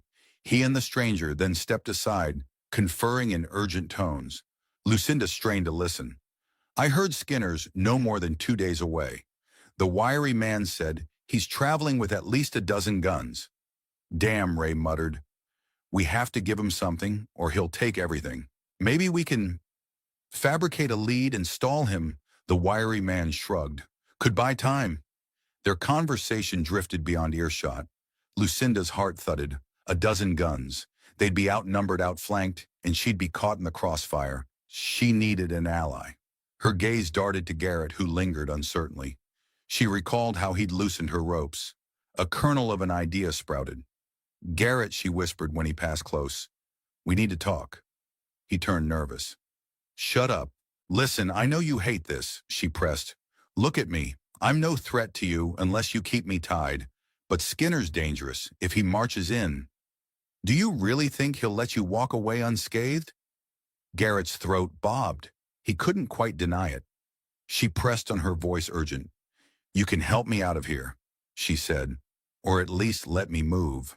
Then together we might slip away. I know these lands better than Ray does." A flicker of intrigue crossed his face, but he shook his head. "Ray will kill me. Ray's a dead man walking if Skinner shows up and finds no gold." Lucinda muttered. "We all are." He hesitated, the weight of indecision clear. Elias, listening in, chimed softly. "She's not wrong, Garrett." Garrett looked at them both, fear warring with reason. "I need to think," he mumbled, backing away. Lucinda's hope sank. She'd planted the seed, but it might not grow fast enough. Time was running dangerously short. She forced herself to breathe slowly, ignoring the sting of her bruised ribs, praying for an opening to escape before Skinner arrived. As the sun climbed higher, tension thickened inside the barn. Billy returned, complaining about Ray's idiotic approach. "All this coddling the widow," he spat, "when we could just beat the truth out of her, or better yet, kill her and search the ranch thoroughly ourselves." Elias stiffened. Garrett cast a wary glance at Lucinda. Billy's crude suggestion tugged at the edges of her mind, intensifying the urgency to escape Ray. Eventually stormed in, retorting, "We're not done yet. Skinner wants her alive. If we disobey, we'll end up in shallow graves." The wiry man lingered by the door, arms folded. He spoke with a quiet confidence that almost unnerved Lucinda more than Billy's bluster. "We can pacify Skinner if we feed him half-truths, maybe lead him to another shack or hideout, but that only works once. If he catches on, he'll kill us all." Ray paced, bristling with frustration. "If Colt was alive, I'd strangle the location out of him, but that bastard's been gone for years. And she," he pointed at Lucinda, "won't give up a clue." Lucinda couldn't hold her tongue any longer. "How many times must I say it?" "There is no money." Ray's eyes narrowed. He stomped over, snatching her chin, so she had to face him. "Then I guess your life is worthless. Enjoy your last hours." He shoved her away and strode out. The wiry man, trailing a cold dread, settled over Lucinda. Skinner's arrival would be the final reckoning. If she couldn't secure freedom beforehand, she might never leave this barn alive. One advantage remained if Skinner insisted on questioning her personally. He might order Ray's men not to kill her just yet. That could buy time, though the method of interrogation could be worse than death. She turned again to Elias, shooting him a glare. "Are you still in their pocket, or can you redeem yourself?" He sighed heavily.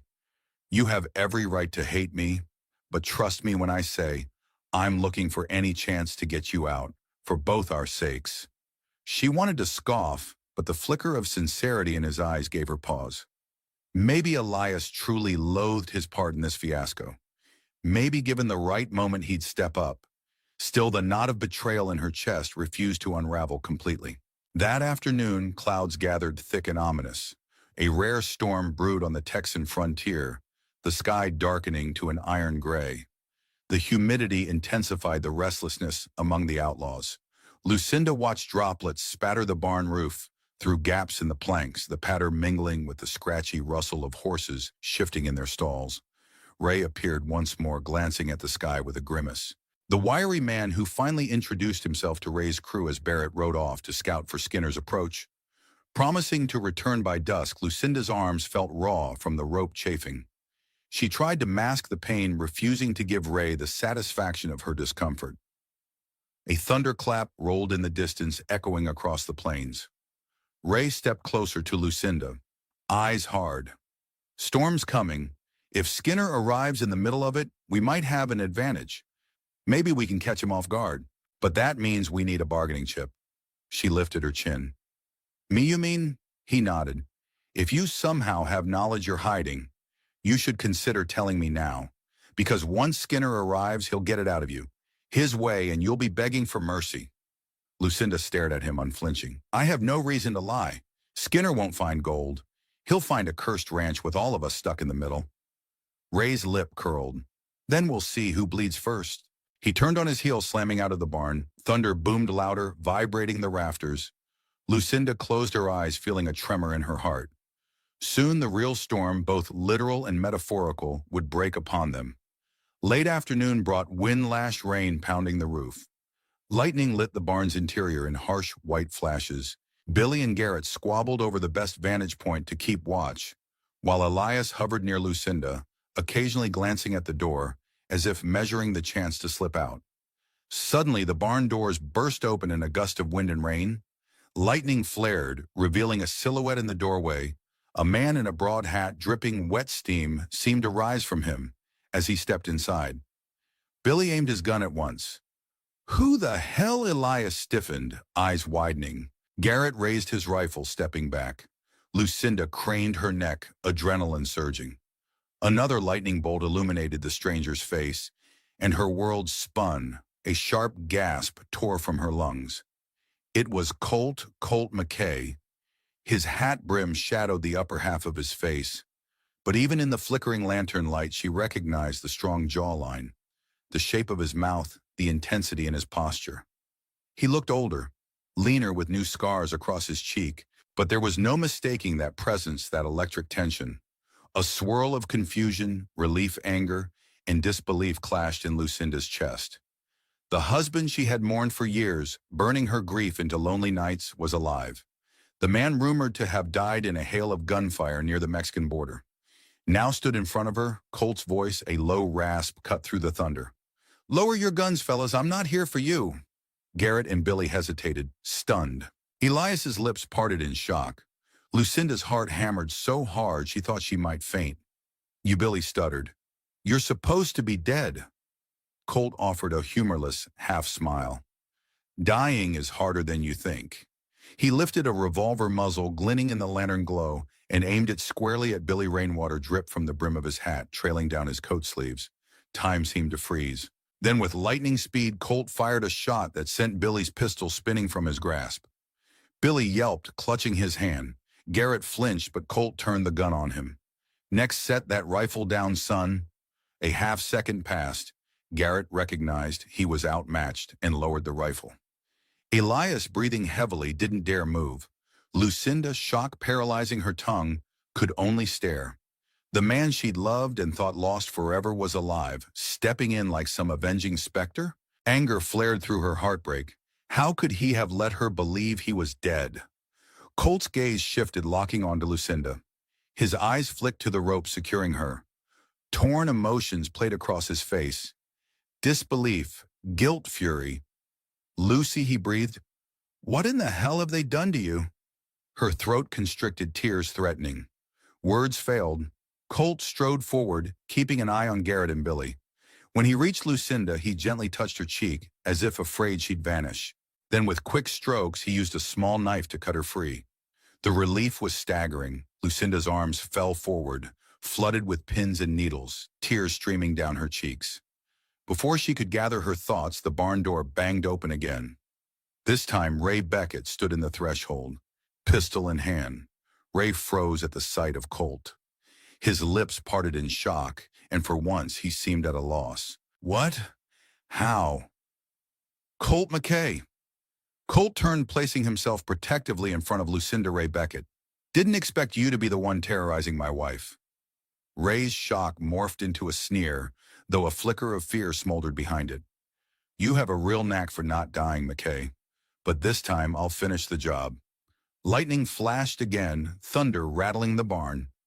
The stage was set for a confrontation that could tear the entire ranch apart. Ray's gun aimed at Colt. Colt's revolver was already raised. Lucinda, free of the beam, but still shaky, stepped sideways to avoid the line of fire. Billy nursed his wounded hand, cursing, while Garrett hovered uncertainly. Elias stood transfixed by Colt's miraculous appearance. Neither Ray nor Colt spoke for several heartbeats. Tension stretched to the breaking point. Then Ray lunged forward, firing. Colt dove to the side, returning fire in a bright muzzle flash. Sparks danced in the gloom as bullets punched into barn planks. The horses whinnied, stamping in their stalls. Lucinda scrambled behind a hay bale. Elias ducked while Garrett dove flat to avoid stray shots. Billy, cursing through gritted teeth, scrambled for his drop pistol with his good hand. Ray snarled, pressing behind a wooden support beam. "Skinner said you were dead. He lied to me." Colt steadied his aim from behind the battered stall door.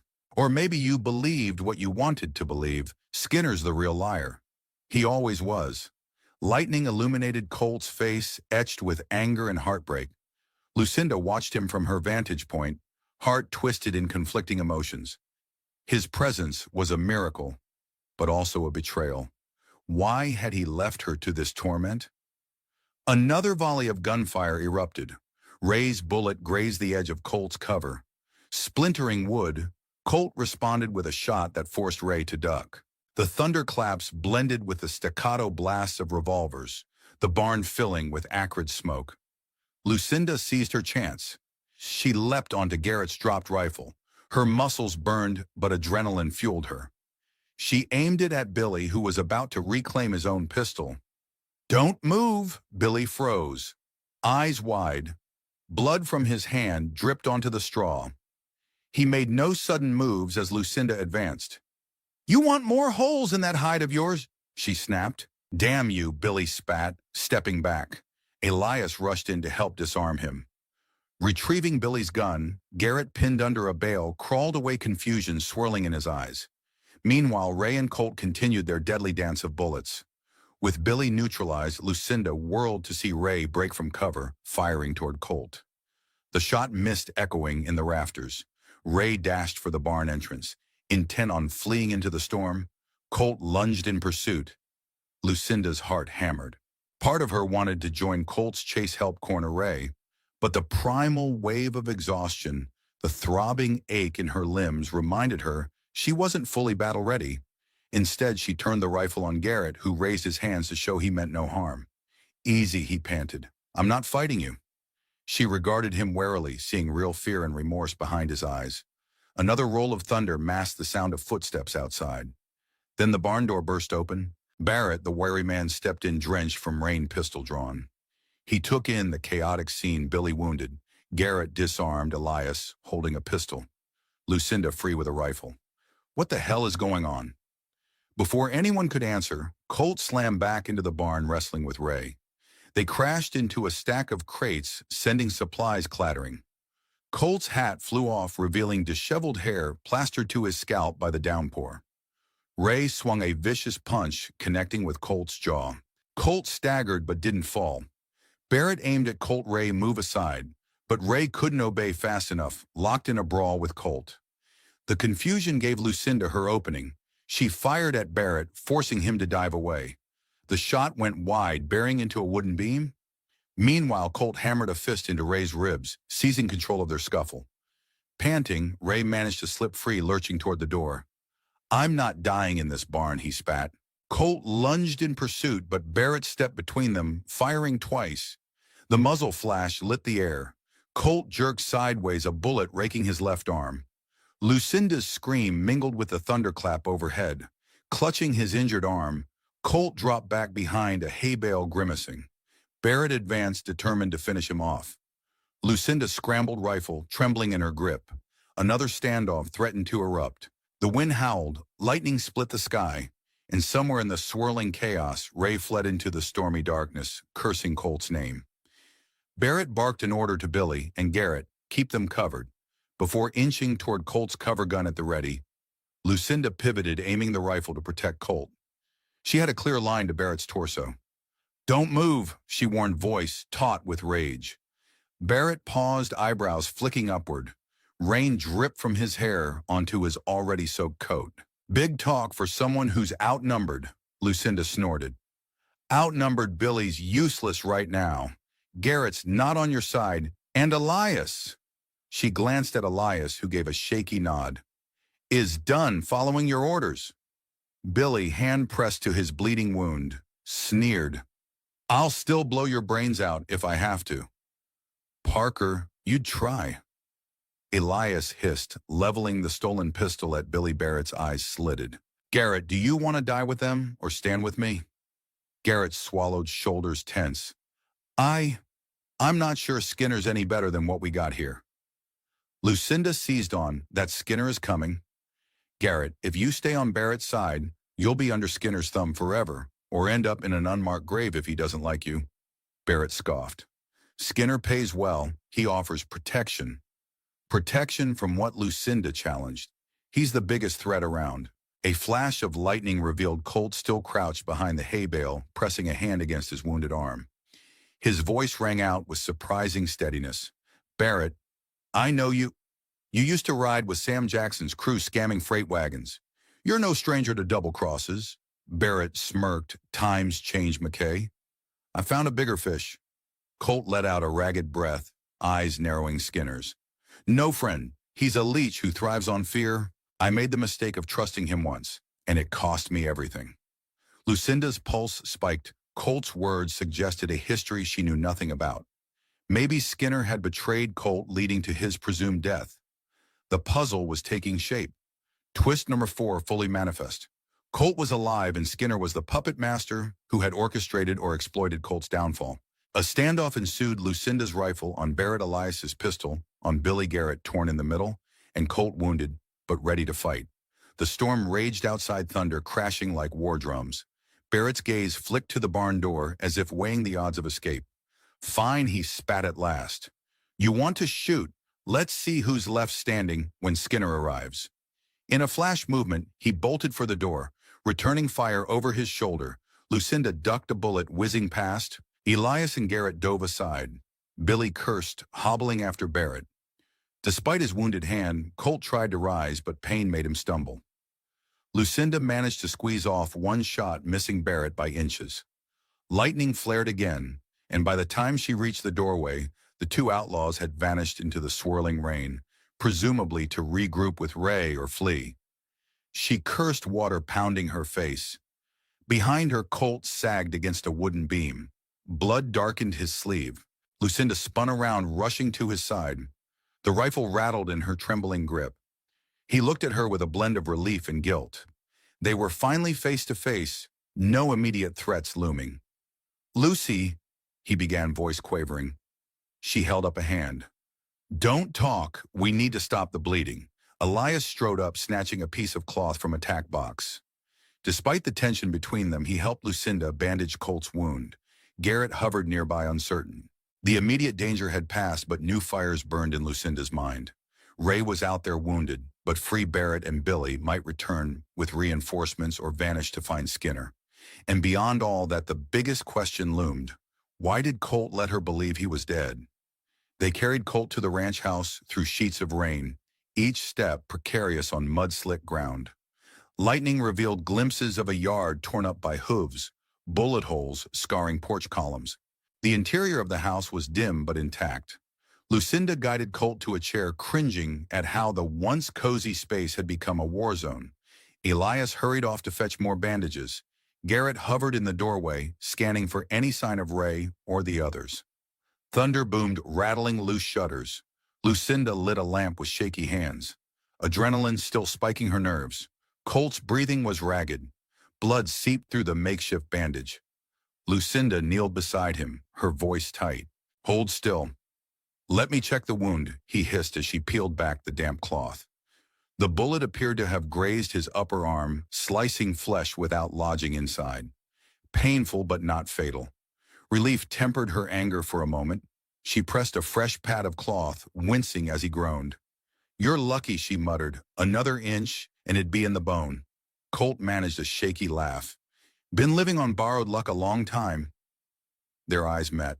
Unspoken questions surged in Lucinda's mind, tangling her thoughts. Why had he disappeared? Why let her suffer so many years believing he was dead? She fought back tears, focusing on tying the bandage. The shock of his return was a raw wound of its own. Elias stepped in, dropping a small tin of salve. Here, he offered softly. It's all I got. Lucinda dabbed the salve around the laceration, then tightened the bandage. Colt grimaced, but gave a small nod of thanks. Elias backed away awkward. A hush settled, broken only by the storm's roar outside. At last Lucinda stood crossing her arms. Rain plastered her hair to her forehead. She stared at Colt, who lowered his eyes. His voice was hushed, barely audible over the downpour. "I know. I have no right to ask your forgiveness," she swallowed hard. "You're damn right." He looked up, pain shadowing his features. "Not just from the gunshot. I thought I'd buy you safety by disappearing. The law was on my tail. Skinner double-crossed me. I was sure if I faked my death, they'd leave you alone." Lucinda's chest tightened. "That's your excuse. You left me to think you were dead for years." His voice cracked. "I tried to come back once, found out you'd fled the old hideout. I was still a wanted man, so I laid low. Then I heard rumors you'd started a new life, that you were safer without me." She exhaled shakily, tears threatening again. Part of her wanted to scream at him, to pound her fists into his chest. Another part ached with the leftover love she still felt. The betrayal was overwhelming, but beneath it a flicker of relief glowed. He was alive. Colt continued, eyes locked on hers. "I'm sorry, Lucy. I never stopped thinking about you. But then I caught wind that Skinner was after your ranch. I came as fast as I could." Silence weighed heavy. Rain hammered the roof, an incessant drumbeat. Garrett cleared his throat from the doorway. Elias stood near the window, gaze turned away to grant them a modicum of privacy. Lucinda pressed a hand to her mouth, trembling. "You think an apology can undo all that happened?" She gestured around at her trashed home, tears shining. "These men nearly killed me. They destroyed everything I had left of you." Her words tore through Colt's composure. He lowered his head. I'm so sorry." A storm raged inside her, as violent as the one outside. She wanted to collapse into his arms, bury her face in his chest, but her anger ran too deep. Instead, she turned away, shaking. "Rest," she bit out. "We'll deal with the rest of this once we know how to survive Skinner." The storm persisted into the night, the air crackling with lingering electricity. Lucinda and Elias patrolled the house, ensuring no further ambush from Ray's scattered men. Garrett drifted in and out, pale with worry, apparently too afraid to leave. Colt, grimacing at each movement, insisted on sitting upright. "If they attack, I'm not letting you face them alone," he said to Lucinda. She fought an urge to snap at him. He'd left her alone for years after all. But she pressed her lips together, swallowing the retort. They needed unity if they were to stand a chance against Skinner. Shortly after midnight, as the storm finally began to ebb, a single rifle shot cracked through the darkness outside. Everyone froze. Another shot followed, echoing eerily in the wet gloom. Elias cursed under his breath. Could be Ray or Barrett out there. Lucinda hefted the rifle. Or Skinner. Sure enough, a flicker of torches bobbed across the field leading to the ranch house. They caught glimpses of multiple riders approaching. A roiling dread filled Lucinda's gut. If Skinner had arrived in force, their battered group was no match. They moved to secure doors and windows, extinguishing all but one lantern for minimal light. Lucinda crouched by a window with Colt, who cradled his wounded arm. Elias and Garrett positioned themselves behind a toppled cabinet. Outside, the shapes solidified into a small crowd, perhaps 8 or 10 riders. Lightning flickered once more, illuminating them in a ghostly tableau. One man rode forward, dismounting with practiced ease. He wore a long duster, the collar pulled up, and a wide-brimmed hat. His posture exuded authority. Lucinda clenched her jaw, certain this was Skinner. The other riders fanned out behind him, forming a menacing semicircle, rifles at the ready. Skinner stepped closer, peering at the darkened windows. "Ray Beckett," he called, voice sharp as a whip crack. "Barrett." "Anyone here?" Lucinda's heart hammered. She had no illusions that silence would deter him. Sure enough, Skinner snorted, waving a hand. 2 of his men dismounted, creeping toward the house with guns drawn. Colt hissed under his breath. "This is it. We have to hold them off, or die trying." Elias clenched his jaw. "I'm with you," Garrett, sweat beading on his brow, nodded. "I didn't sign up for Skinner's execution squad." Lucinda forced herself to remain calm. "We can't survive a direct assault. We need to set up a crossfire, catch them by surprise if they enter.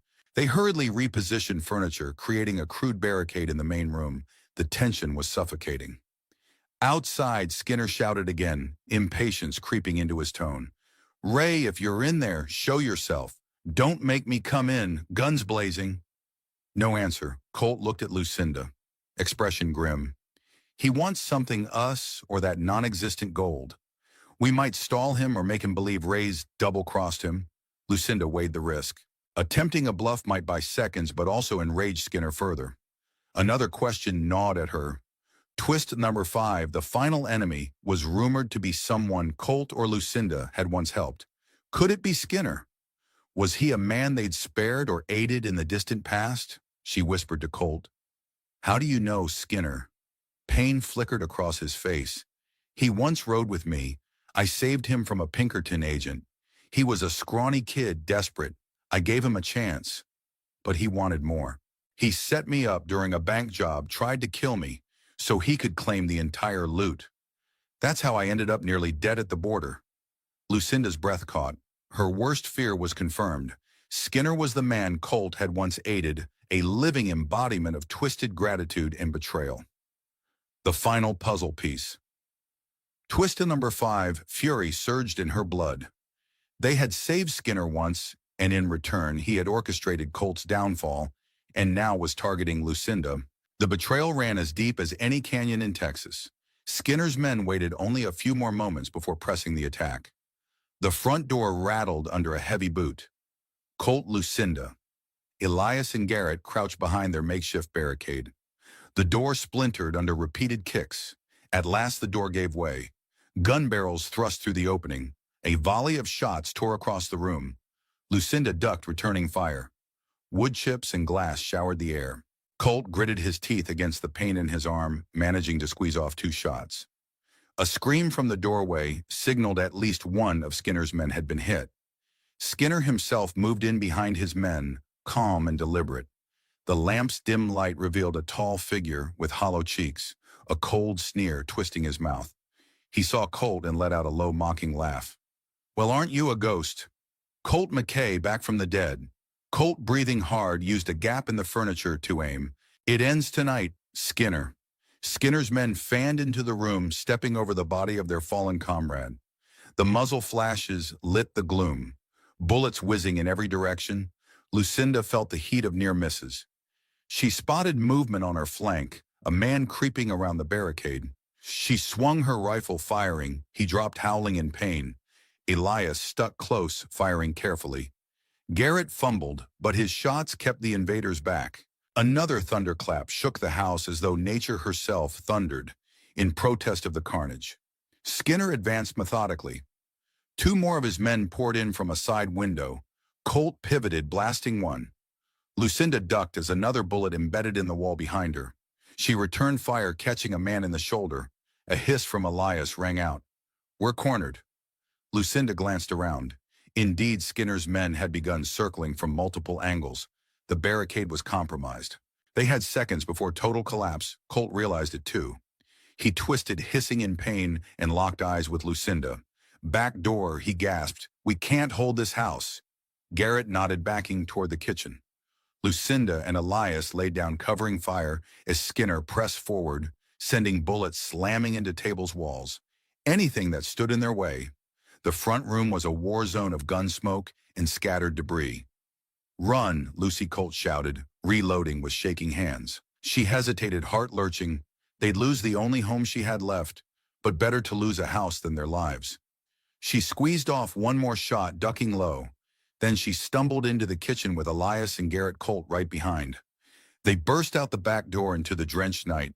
Rain had slowed to a cold drizzle, but the ground was slick with mud. Lightning flickered across the sky, casting twisted shadows of fence posts and fallen barrels. Lucinda's boots sank into sodden earth as she glanced around, searching for any sign of Ray, Billy, or Barrett. For the moment, the yard was empty. Behind them, muzzle flashes lit the interior of the ranch house as Skinner's men searched the rooms. Colt hissed in pain, clutching his arm. His face was drawn, but determination burned in his eyes. He pointed toward the barn. "This way. Horses might still be there." Elias and Garrett followed, stumbling through the mud. Lucinda brought up the rear, adrenaline pulsing. A savage wind whipped her hair, stinging her eyes. She cast a final yearning look at the battered house. She had built a life here, and these criminals had turned it into a battlefield. They reached the barn and paused. The wide doors hung ajar, battered by the storm. Inside, the lantern was out, leaving only gloom. Lucinda and Colt slipped in. First, guns raised. Lightning revealed half the stalls empty. Ray's men had taken some horses, but 2 or 3 animals remained, shuffling nervously at the lingering smell of gunfire. A flash of movement drew Lucinda's rifle up. She froze Ray. Beckett stood near the back stall, drenched, a revolver in his hand. He looked wild-eyed, hair plastered to his skull. Barrett was beside him, and Billy was slumped against a post, bleeding from his earlier wound. They'd evidently taken refuge here, preparing to flee. Ray's snarl twisted into a grin. "McKay Parker, how nice of you to join us." Colt leveled his weapon. "Move aside, Ray. We have bigger problems than you." Ray barked a laugh. "Skinner's inside your house, tearing it apart. I bet he'll come here next. That means you're all dead, unless we strike a bargain." Lightning flickered, illuminating the tension etched in each face. Lucinda snarled, "We don't bargain with murderers." Barrett raised his pistol. "We'd all be better off killing Skinner. Then maybe we can talk about dividing the loot." "There is no loot," Lucinda hissed. "How many times do I have to say it?" Ray shrugged, a twisted smirk on his face. "Skinner believes otherwise. Why else would he muster an army to hunt you down?" He flicked his gaze to Colt. "Maybe you and Skinner have secrets, but right now we should be aiming our guns at him, not each other." A rumble of thunder punctuated his words. Colt and Lucinda exchanged uncertain glances. She loathed Ray, but Skinner was indeed the more immediate threat. Another muzzle flash inside the house signaled that Skinner's men were likely finishing their sweep. They'd be storming the barn soon. Elias, stepping forward, rasped, "We're not trusting you, Ray. Not after all you've done." Ray's eyes flicked to Billy, who clutched his side. Pale. "Yeah, we did a number on Parker, but Skinner will do worse to all of us. Face facts. If you want to live, you need more guns." Garrett exhaled shakily. "They have a point. Skinner's group is bigger." The tension soared, twist upon twist, allies and enemies mixing in a last-ditch attempt to survive a greater evil. Colt's eyes narrowed. "So you want to join forces to fight Skinner?" "Just until he's dead," Ray said flatly. A savage roar echoed outside. The front door of the barn banged against the wall as Skinner's men approached, torches and guns raised. They'd tracked Colt's group here. The final clash was imminent. Lucinda ground her teeth. "We have no choice. But if you betray us again, Ray, I'll put a bullet through your skull." Ray's lips parted in a humorless grin. Fair enough. The barn exploded into chaos. Skinner's men poured in from every side, the main doors, side entrances, even climbing through broken windows. Flames from a torch cast flickering shadows on the rafters. The horses screamed, trampling in panic. Ray, Colt, Lucinda, Barrett, and the others opened fire momentarily. United in one objective: stop Skinner's unstoppable wave. Gunshots thundered through the barn, muzzle flashes creating a strobing effect of light and dark. Lucinda crouched behind a feed bin, squeezing the trigger at shapes weaving between stalls. One man went down with a strangled cry. She glimpsed Billy dragging himself behind a bale, returning sporadic fire. Garrett knelt near a wooden post, face contorted in terror, but firing valiantly. Near the barn's center, Colt and Ray fought side by side. Colt's revolver clicked empty, and he swiftly dropped it, snatching up a fallen rifle. Ray hurled insults at the intruders, riddling them with bullets. Barrett darted around the perimeter, shooting from the shadows with deadly precision. Skinner stepped into the barn like a conductor orchestrating a grand finale. He didn't flinch at the gunfire, calmly raising his own weapon. 2 of his men advanced on Ray, but Skinner aimed at Colt, pressing forward. Lantern light revealed his cold sneer, the pale lines of a scar along his jaw. "McKay," he called, "time to end this feud." Colt whipped around, rifle in hand. "You made it a feud when you stabbed me in the back." Skinner fired. A bullet grazed Colt's hip, drawing a pained grunt. Colt staggered but stayed upright. He fired back, forcing Skinner to duck behind a stall door. A wave of Skinner's men pressed in, but Ray's gunfire cut 2 down. Barrett took out a third with chilling efficiency. The air reeked of gunpowder and sweat. Horses shrieked trying to break free from their stalls. Thunder shook the barn once more as though nature raged at this violent dance. Lucinda reloaded her hands, shaking adrenaline fueling her focus. She spotted a glimpse of Skinner's duster as he dove behind a trough. In that split second, she realized she could flank him. She signaled Colt. He nodded, ignoring the blood trailing from his wounds. They crept around the stalls, hoping to trap Skinner against the barn's rear exit. Ray kept up a fierce barrage, drawing Skinner's men away. As Lucinda rounded a corner, she nearly collided with a burly outlaw raising his revolver. She ducked, firing at close range. He collapsed with a thud, chest heaving. She pressed on. Colt was at her side, panting from pain. Then they found him. Skinner crouched by a stall, reloading, blood spattering his collar from a cut on his brow. Lucinda aimed her rifle, heart pounding. End of the line, Skinner. Skinner froze, then slowly lifted his gaze to Colt. You think you can shoot me, McKay? After all we've been through? Colt steadied his rifle, face grim. You mean after you tried to kill me for that damn money that never existed, after you threatened my wife and destroyed our life? Skinner's mouth twitched. You owed me, I gave you loyalty, and you gave me scraps. Lucinda's anger boiled over. He saved your worthless hide once. This is how you repay him. Skinner glowered, eyes darting for an escape. Colt's finger hovered on the trigger. Any last words? With terrifying swiftness, Skinner hurled a knife from his belt.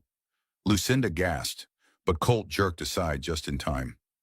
The blade grazed his shoulder. Before Skinner could follow up, Lucinda fired. The bullet struck Skinner's thigh. He howled, collapsing onto straw splattered with blood. Skinner lay on the ground, writhing in pain, glaring hatred at Colt and Lucinda. The barn was still echoing with sporadic gunfire as Ray Barrett and the others mopped up the last remnants of Skinner's men. The stench of smoke and blood weighed heavy. A horse managed to break free from its stall, galloping out into the stormy night.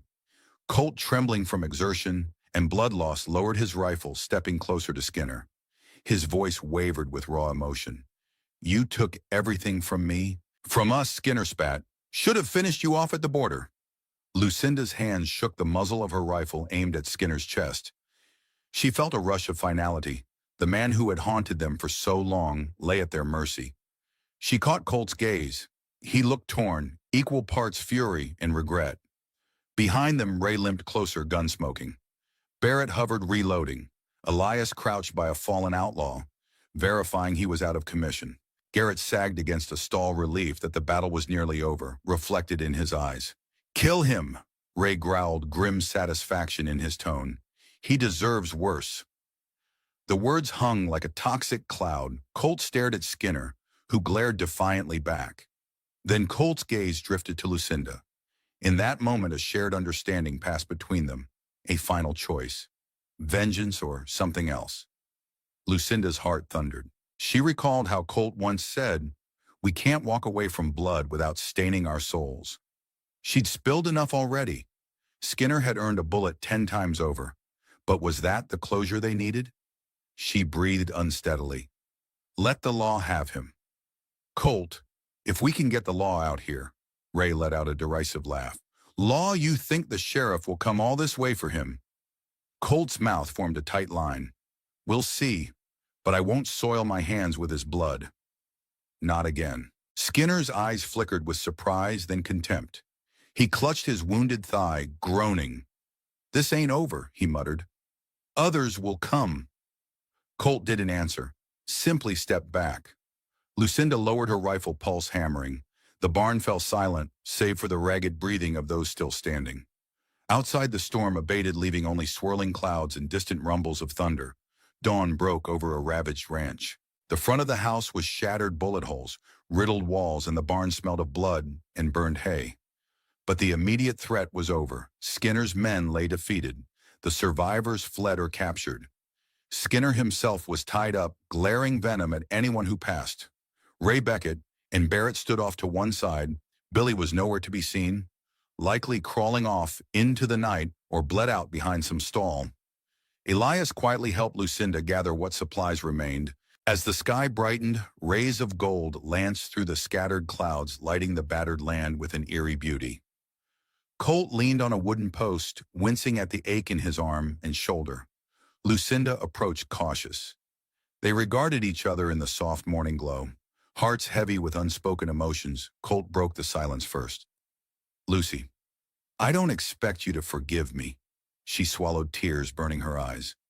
"You broke my heart all these years." A tremor ran through his features. "I know I was a coward, thinking I could spare you from my life of crime by disappearing. But I see now I only caused you more pain." She let out a shaky breath. "We both have blood on our hands.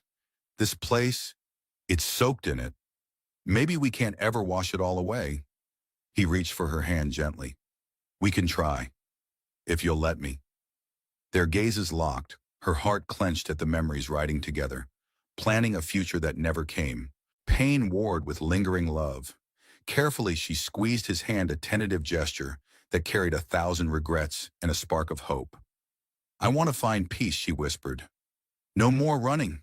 No more hiding." He nodded, tears shining in his own eyes. "Me too." Later that morning, with Skinner bound, Ray and Barrett stood in uneasy silence. They knew that if they stayed, they risked the sheriff's noose or vigilante justice. Lucinda faced them, her expression steeled. "You asked for a truce to fight Skinner," she said, voice steady. "That fight is done. Now leave," Ray coughed, glancing at Colt. "What stops me from killing you right now and taking off?" Colt lifted his battered rifle. "The fact that I'd put a bullet in your head first?" Barrett laughed, a hollow sound. "You got your precious ranch back. Parker, what's left of it?" "We're done." He patted Ray's shoulder. "Come on, let's get out while we can." Ray hesitated, hatred flickering in his eyes, but he recognized the futility. He spat in the dirt. "This isn't over, McKay." Then he turned, limping toward 2 leftover horses in the corral. Barrett followed, and they rode off without a backward glance. Elias watched them vanish into the horizon. Relief sagged his shoulders. "Good riddance." Garrett, equally exhausted, approached Lucinda. "I'm sorry for everything. I never wanted it to go this far." She studied him. "You loosened my ropes, you fought Skinner. Guess that's something." He lowered his gaze. "I'm going to get lost somewhere. Try to start over. I've had enough blood for a lifetime." She considered, then nodded. "Go on then. But don't be a fool next time." Grateful, Garrett slipped away into the dusty plain, heading for uncertain redemption. Only Elias, Colt, Lucinda, and a bound Skinner remained. Elias folded his arms, glancing between the couple. "I'll help bury the bodies. Or, if you want, we can ride to the nearest town and fetch the sheriff for Skinner." Lucinda, physically and emotionally drained, looked at Colt. He gave a weary nod. "The law needs to deal with him, if the law still matters." She laid a hand on Elias's arm. "Thank you for stepping up at the end, but your debts." He managed a small smile. "They died with Skinner's men. I'll figure out something else. If you can ever forgive me." She inhaled, wincing at the memory of his betrayal. "One day, maybe. For now, do what's right." He nodded, eyes shining with understanding, then hoisted Skinner over a horse. Skinner cursed and threatened vowing revenge until Elias gagged him. "You've done enough talking," Elias muttered, as Elias prepared to ride out, taking Skinner to the authorities. Lucinda and Colt stood side by side watching him go. The ranch lay in ruins, but at least the threat was gone. The cost, however, was steep. Every time she closed her eyes, Lucinda saw the burning photograph, Colt's watch shattered on the barn floor. Colt touched her shoulder gently. "I know I can't replace what you lost. Maybe I can help you rebuild." She turned, eyes brimful of tears. "We have to face the consequences. Colt, for all the robberies, all the blood spilled." His jaw tightened. "We can do that. We can face it together." A hush settled between them, heavy with possibilities. Perhaps they would stand trial or flee anew. But if either was to find true peace, they couldn't run forever. The notion of turning themselves in, seeking a plea for their crimes, flickered in Lucinda's mind. She wasn't sure if Colt would agree, but from the sincerity in his eyes, she suspected he might. As morning light strengthened, Lucinda and Colt stood near the ranch's broken fence line, battered shapes among the wreckage. Crows circled overhead, drawn by the carnage. A breeze carried the scent of wet earth and lingering gunpowder. Colt's arm rested in a makeshift sling. Lucinda's bruises and cuts throbbed, but the pain felt oddly distant, overshadowed by the swirl of new realities. She leaned into him, letting the warmth of his body remind her that he was real alive against all odds. "What will you do?" he asked quietly. She gazed at the horizon where Elias had vanished with Skinner. "Rebuild, maybe, or turn the land over to someone else. I don't know if I can live with these memories." He nodded slowly. "I'll follow your lead. If that means turning ourselves in, so be it." The old Lucinda might have insisted they outrun the law, but she was no longer that woman. She realized she wanted the ghosts laid to rest. Perhaps that meant traveling to the nearest town, explaining their story, and praying for mercy from a weary sheriff. The future remained uncertain, but at least they had a choice. A hush settled as she looked up at him.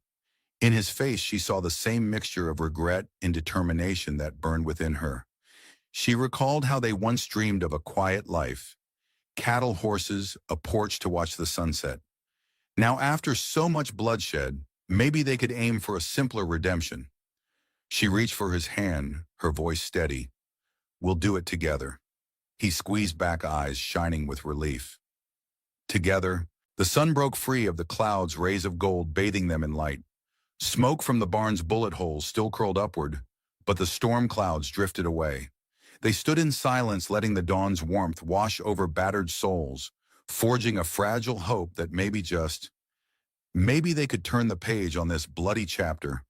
A week later, in a sleepy frontier town 2 days' ride from the ranch, a local sheriff sat behind a battered desk. Across from him stood Lucinda and Colt with Elias waiting outside. They had traveled under the hush of dawn, guiding their horses through back trails, determined to face the law on their own terms.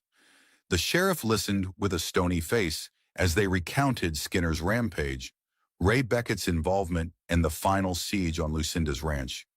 Colt confessed to his past crimes, grudgingly recounting the robberies he and Lucinda had once committed. The silence afterward felt eternal. The sheriff tapped a pencil on his desk, eyes roving between them. Finally, he let out a sigh. "You've got a history, McKay, and you, Parker." Lucinda swallowed. "Yes, we're not denying it." A measured beat passed, then the sheriff nodded. "Given the circumstances, Skinner's men, the self-defense of your property, your willing surrender, I'll contact the governor's office, see if there's room for leniency, but I can't promise more than a trial." Colt nodded acceptance in his eyes. Lucinda released a quiet breath, an odd calm settling within her. They had braced themselves for this.